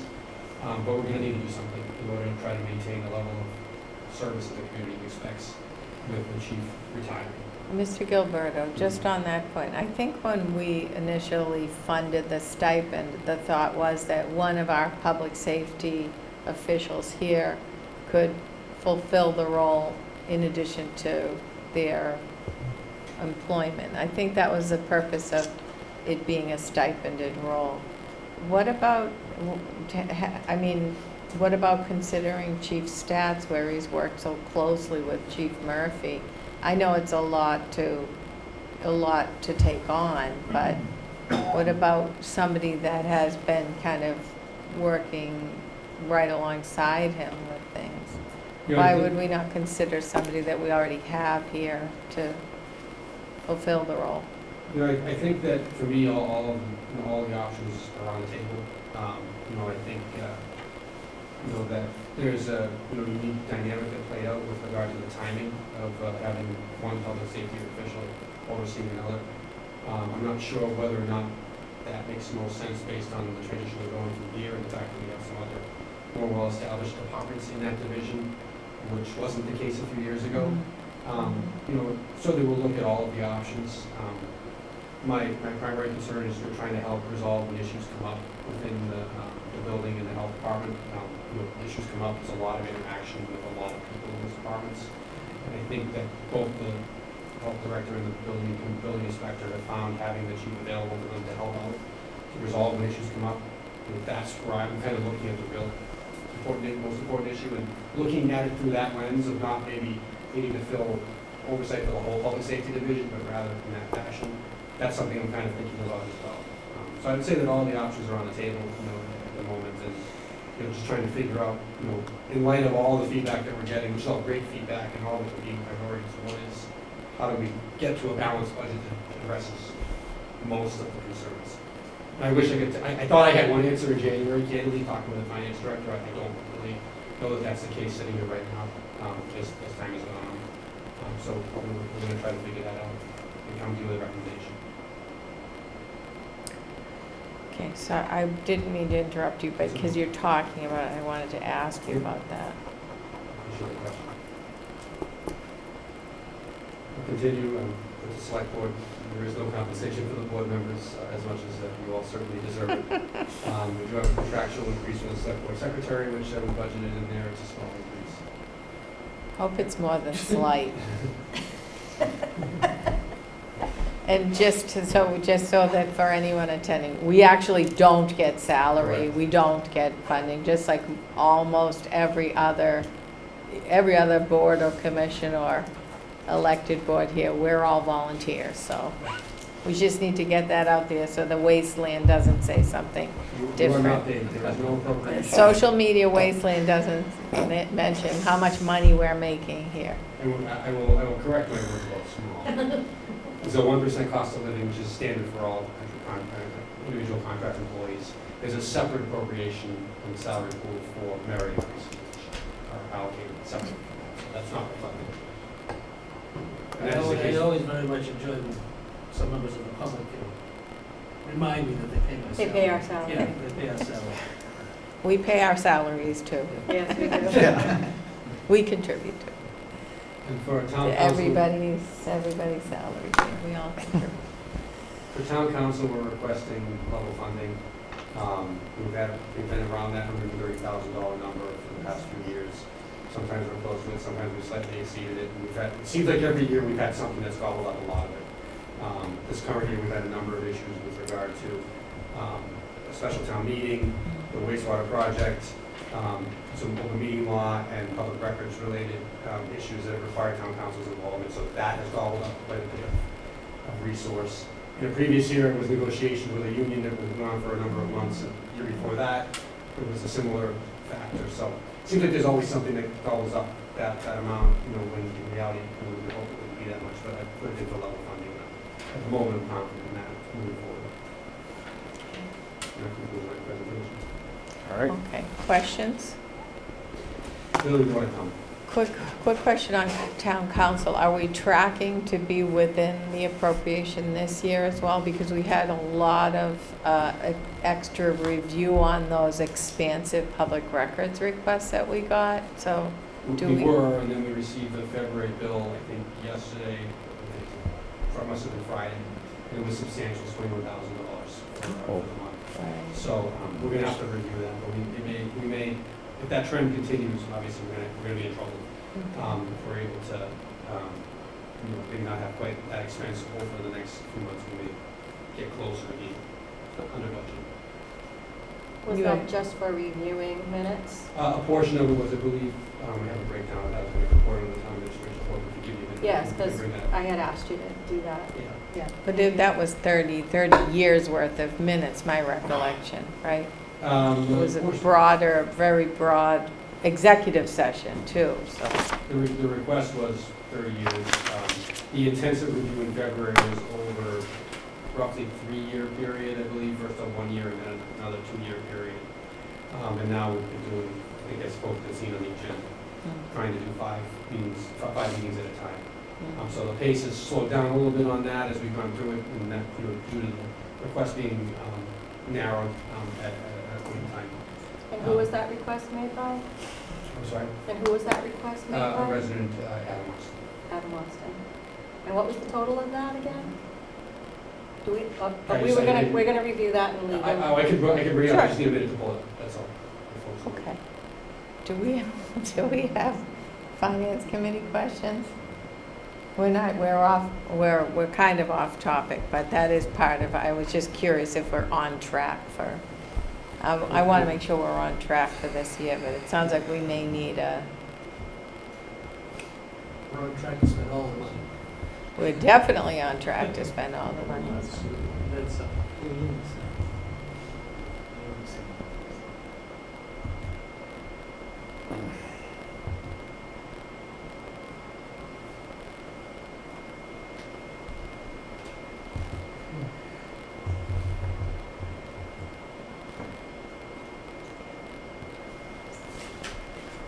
Do you like that term, level funding?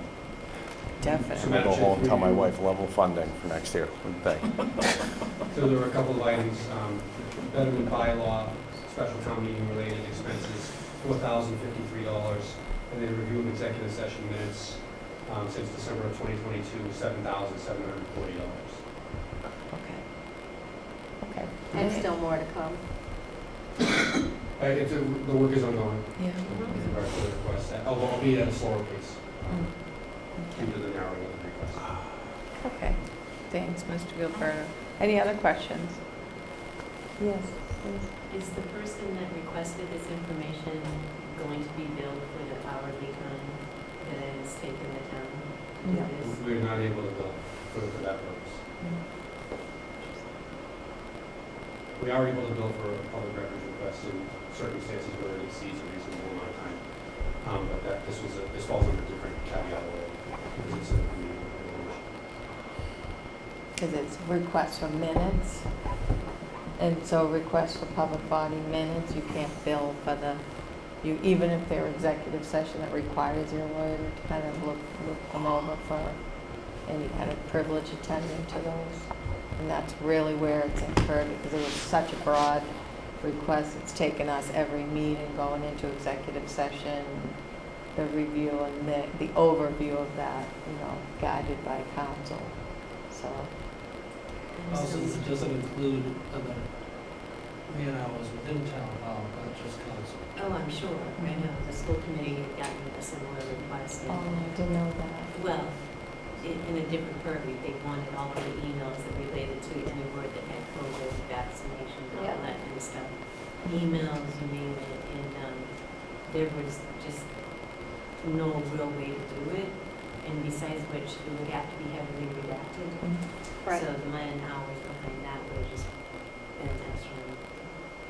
I mean, I don't want to, I think in that instance, because it's email request, not minutes request, it's something totally different than a calculation, a sample set of those emails for the time it takes to review and redact, and then you produce a fee related to that. You produce you have to do a sample set of that. If there's 3,000 emails, you have to look at a sample set of 30, count the time it takes, and the first 2 hours I think the first 2 hours can't be charged, and then after that, and I think if it requires an attorney review like this request for executive session minutes, you could petition to bill for the attorney review involved, as long as you itemize why that's necessary. But in this case, because it's minutes of meetings, we're not allowed to bill the extra cost of an attorney incurred in the review of it, so. All right, any other questions? We're good. I think that's it, Mr. Gilberto. Thank you.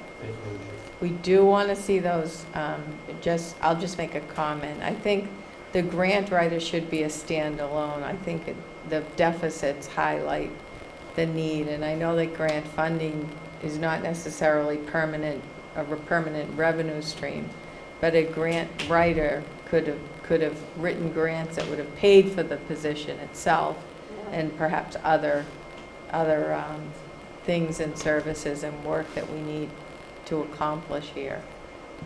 Certainly, especially related to sewer or other things that we're trying to work on. But I also think we have good example.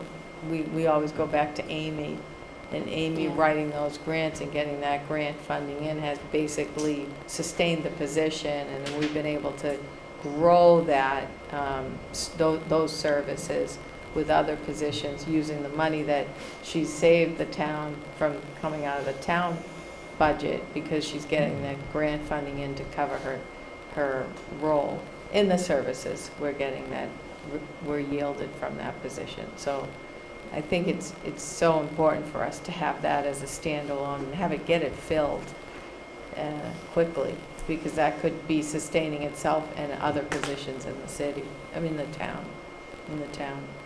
Mr. Student, did you have your hand up? No, good, all right. Okay. Next. That's it. Next order of business. Review of the fiscal year 2024 revenue and expense plan. Madam Chair, through you, we recommend we defer that to the next meeting, so we can work through the issues related to health insurance, in the meeting with Okay. Insurance Advisory Committee and Financial Aid. It's gonna be a lot All of fun. right. Okay, next order of business. I think that's probably what the Finance Committee was hanging on for. Next order of business is to review the list of articles, after the budget presentation. You wanna June stay? 12, 2023, spring annual town meeting. Mr. Gilberto. Bear with me one moment, Madam Chair.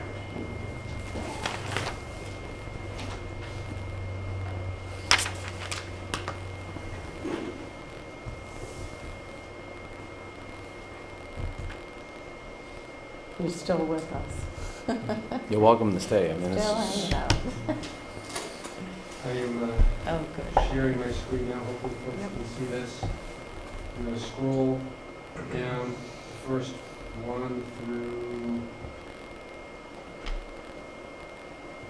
20. 5 articles are routine articles that we see nearly every spring annual town meeting, including a variety of transfers during this current fiscal year, as well as appropriations and transfers related to the next fiscal year 2024. I did have a question too. We are in fiscal year 2023. We have been talking about a budget for fiscal year 2024, which begins July 1st, 2023, and ends June 30th, 2024. Anyone who does not know that. There are a series of articles that were submitted by, well, I'll start with Article 26. We had a request for an easement on town land to address a neighborhood-related drainage issue behind the Subaru dealership on Main Street, so that would require town meeting authorization for it to be granted. And so we have that on there. We'll be working with town council on some language for that. I'll move to Articles 27 to 33, which are those proposed by departments, boards, commissions, committees, and citizens. Article 27, some of you recall we had an article from the Minute Militia to fund 2 or 3 years ago. They approached us after the warrant had closed in the fall, carried that article over here at their request for appropriating funding for historical buildings and the historic buildings in the town center. Transfer of funding for into the unanticipated or unbudgeted costs for special education, out-of-district tuition, and transportation. That was submitted by the school committee in the warrant article process. Community Planning Commission seeking consulting fees for compliance with the MBTA communities requirements as well. That's an appropriation request that will be funded as an article. And I know there was some discussion of that during the CPC's budget meeting last 2 weeks ago. Fiscal year 2024, funding Americans with Disabilities Act Self-Evaluation and Transition Plan for Phase 2. That's something we did a little bit of a couple of years ago. The CPC is looking to continue that, and we'll speak further about that at a future meeting. Appropriating funds for disability needs assessment and transportation pilot. That's a separate issue related to the transportation challenges that we had some conversation with the Elder Services and Public Services Director during the budget hearing, proposed as a warrant article. The Council on Aging is asked to increase the funding limit for the revolving fund for Elder Services as well, so that's something that we'll work with them and the Finance Director on.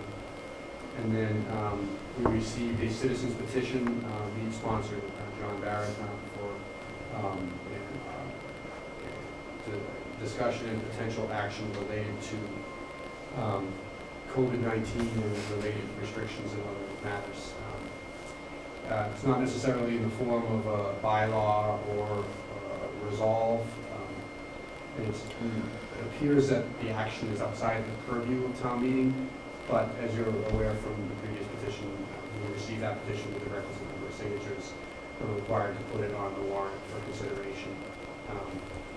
This signature required, because it's going on a spring annual meeting, it only required 10 signatures, which we had, the requisite number.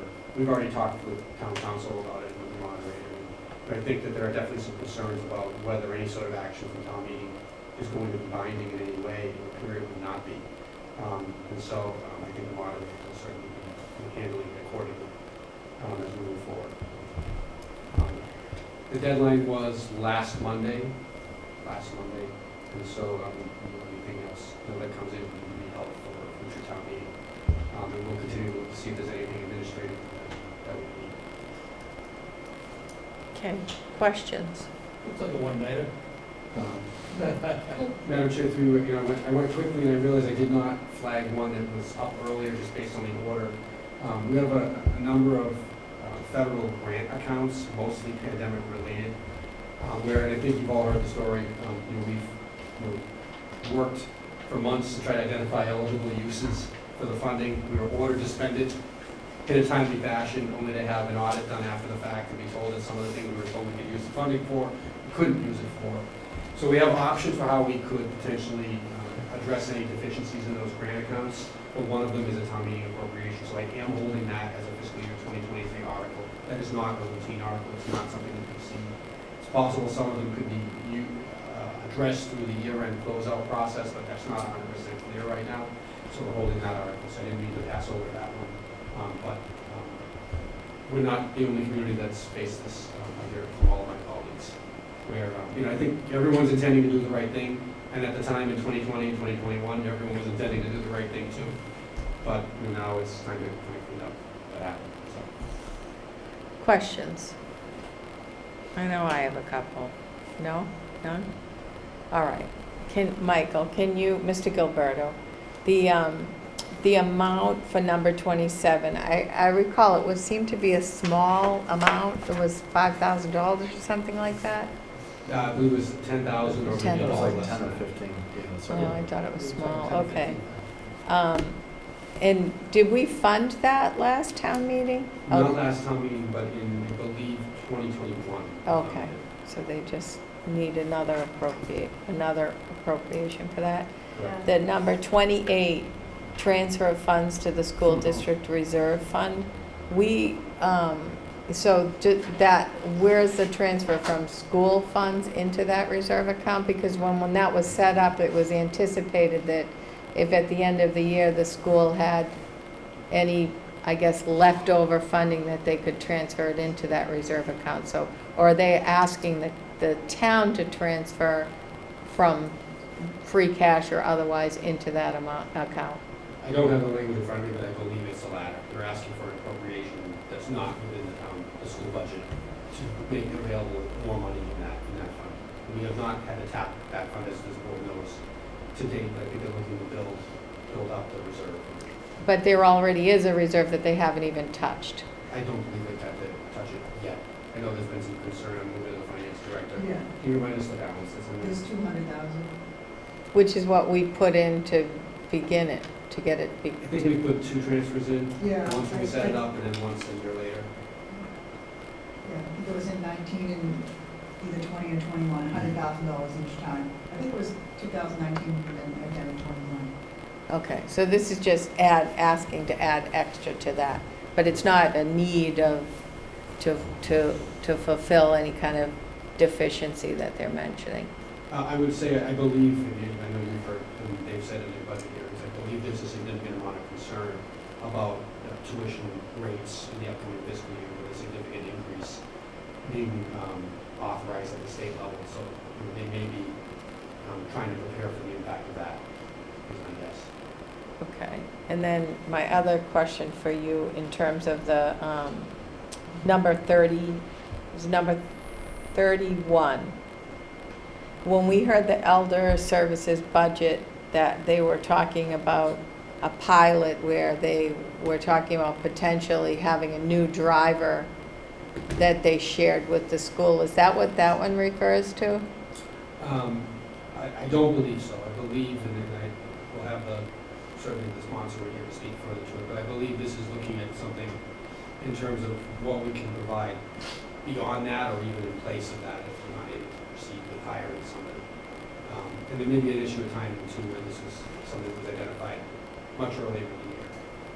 But I believe it's in addition to. I don't remember that being a part of the budget request, was it? It's only the driver was part of the request. Right, and I remember they were saying that we need it, but yet they wanted to share with the school, so it didn't really seem to present an actual need for a driver if they were going to break it up and use sometimes them and sometimes the school.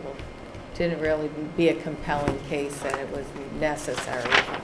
But I don't remember this being a part of the budget request. It wouldn't have been, it was submitted as a warrant article. Do you know how much the dollar? I believe it's $50,000, but I'll have to check with the public service director. Okay. 60. Yeah, and a part of this, if I may, Mrs. Hurlbut? a part of this would go towards looking into a potential voucher program with Uber or something like that for seniors that have medical appointments outside of the Merrimack Valley Transit Authority district, which, as you know, is changing, I believe, in July, so that they will no longer go to communities south of here. And the number of communities that they will go to north of here is somewhat limited. So that was one of the things that this transportation committee that has been formed was going to look at. So it's sort of a work in progress. I talked to Lillian today, and I believe she has her committee formed, but I don't believe that they've sat down and discussed this.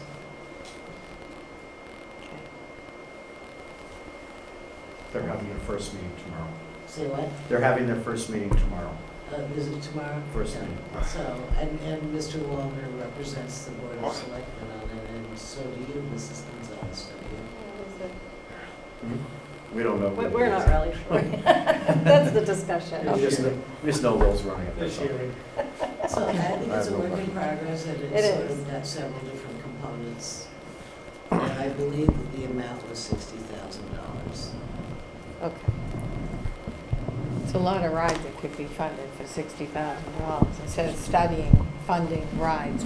Well, I mean, I think there's some Making another questions, I study think for there's rides. some questions about the whole thing. But Yeah.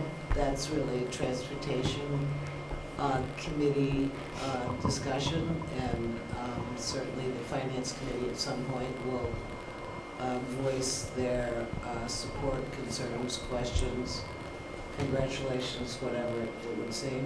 Mhm. Um, No, because we're seeing it on a warrant article already, and I'm It questioning. was going to be somewhere else and was moved to become a warrant article.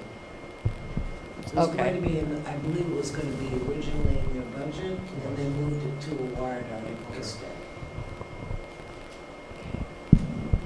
Okay, we need more information, for sure.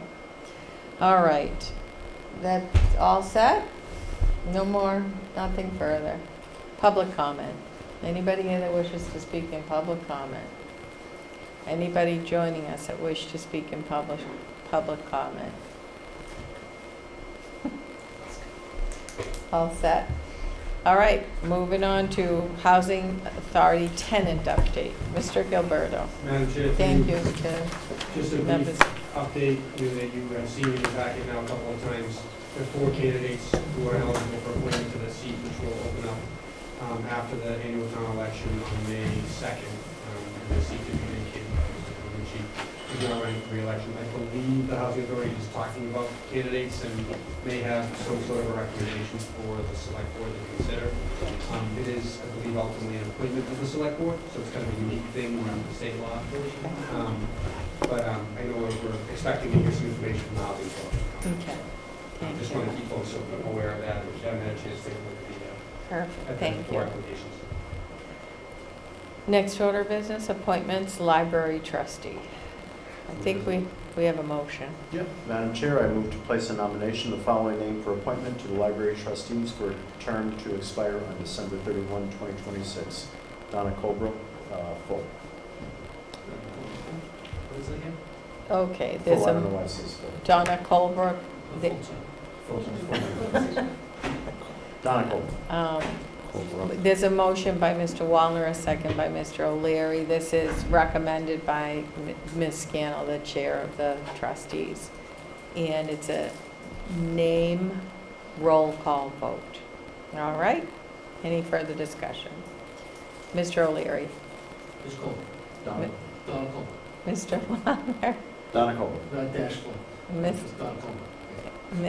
Mrs. Gonzalez. Donna Colebrook. Mr. Studo. Donna Colebrook. Manu Pelley is Donna Colebrook. Minutes. You can say Ms. or Mr. You're still allowed to do that if you want to, Madam Chair, I move as long as to, it's a name vote. Madam Chair, I move to approve the regular session minutes as written for the following dates, March 2nd, 2023. Second, second. Oh, yes. Motion by Mr. Wallner, second by Mr. O'Leary. Any further discussion? All those in favor? Aye. Madam Chair, I move to approve the regular session minutes as written for the following dates, March 11th, 2023. Second. Motion by Mr. Wallner, second by Mrs. Gonzalez. Any further discussion? All those in favor? Aye. I'll be abstaining, I wasn't present. Abstain. Madam Chair, I move to approve our regular session minutes as written for the following dates, March 13th, 2023. Second. Motion by Mr. Wallner, You can second have by Mr. Studo. Any further discussion? All those in favor? Aye. I'll abstain, Madam Chair, I wasn't present. Okay, next order of business is the town administrator's report. Madam Chair, through you, just one update. Some of the board members have been approached by the Burbank YMCA with interest in a potential ability to consider a facility that would serve communities in the region. And so we have an initial conversation with them that's scheduled to take place tomorrow morning to learn more about what their thinking is. That's very much in the preliminary stages, so I can't really offer much more insight, but eager to hear what they may have to say in terms of potential facilities that they may look to build that could serve our community. So we're going to learn more about that. I believe that Mr. O'Connor and Ms. Gonzalez are going to be joining me as well. So I appreciate their witness, and Ms. Hartman will also be joining me. So we'll keep everyone posted. That's all. Thank you. Any questions? All right, board member reports, and we can just do old and new business at the same time. Mr. O'Leary. Just happy spring. Mr. Mr. The Wallner. Transportation Committee and the Commission on Disability are having a combined meeting tomorrow to go over survey questions that we've kind of created. So we're trying to do this as efficiently as possible, but also be comprehensive. And those are the two groups coming together makes this a compelling survey that we're planning potentially for late spring. Great. That's it. Thank you. Mrs. Gonzalez. Veterans Events Committee met, working on Memorial Day for the parade. Talking about highlighting that we're the Purple Heart community. The signs are almost complete. I believe there's another sign that needs to go on 28. Correct, yes. Yeah, that needs, I believe, state approval. And we're discussing doing a float for the Purple Heart recipients and families to be on, just to highlight our Purple Heart community. So that's all. It's a great idea. All right. For the parade coming up. Yeah. Right. Mr. Studo? Nothing. We should try to do, enlist schools for the floats too. I was thinking about this and make sure the baseball, make sure they can throw the candy at the end. They were so eager to. They were throwing it at. Where is everybody? We were losing each other in the formation. It was cute. But, all right, so motion to adjourn. I don't know, we should try to do some sort of a contest or something fun with, the best float or something like that. Maybe we should all wear purple. No, I mean, in terms of just generating some interest in other groups marching or floats being, I don't know. It seems like just a good, fun day with the bicycle contest and just everybody that turns out for it. That I'm sure there's other. They might maybe the schools could do, I don't know, something where you could do award the best float, just like they award the best decorated bicycle or something, I don't know. Just a thought. You just have to name a bunch of awards, just like in the Rose Bowl parade. Yeah. It's the Macy's Day Parade. This one first prize for something here. Everybody gets all right. I second the motion. Thinking out loud here, so, motion. Madam Chair, I move to adjourn. Second. Motion by Mr. Wallner, second by Mr. Studo. All those in favor? Aye.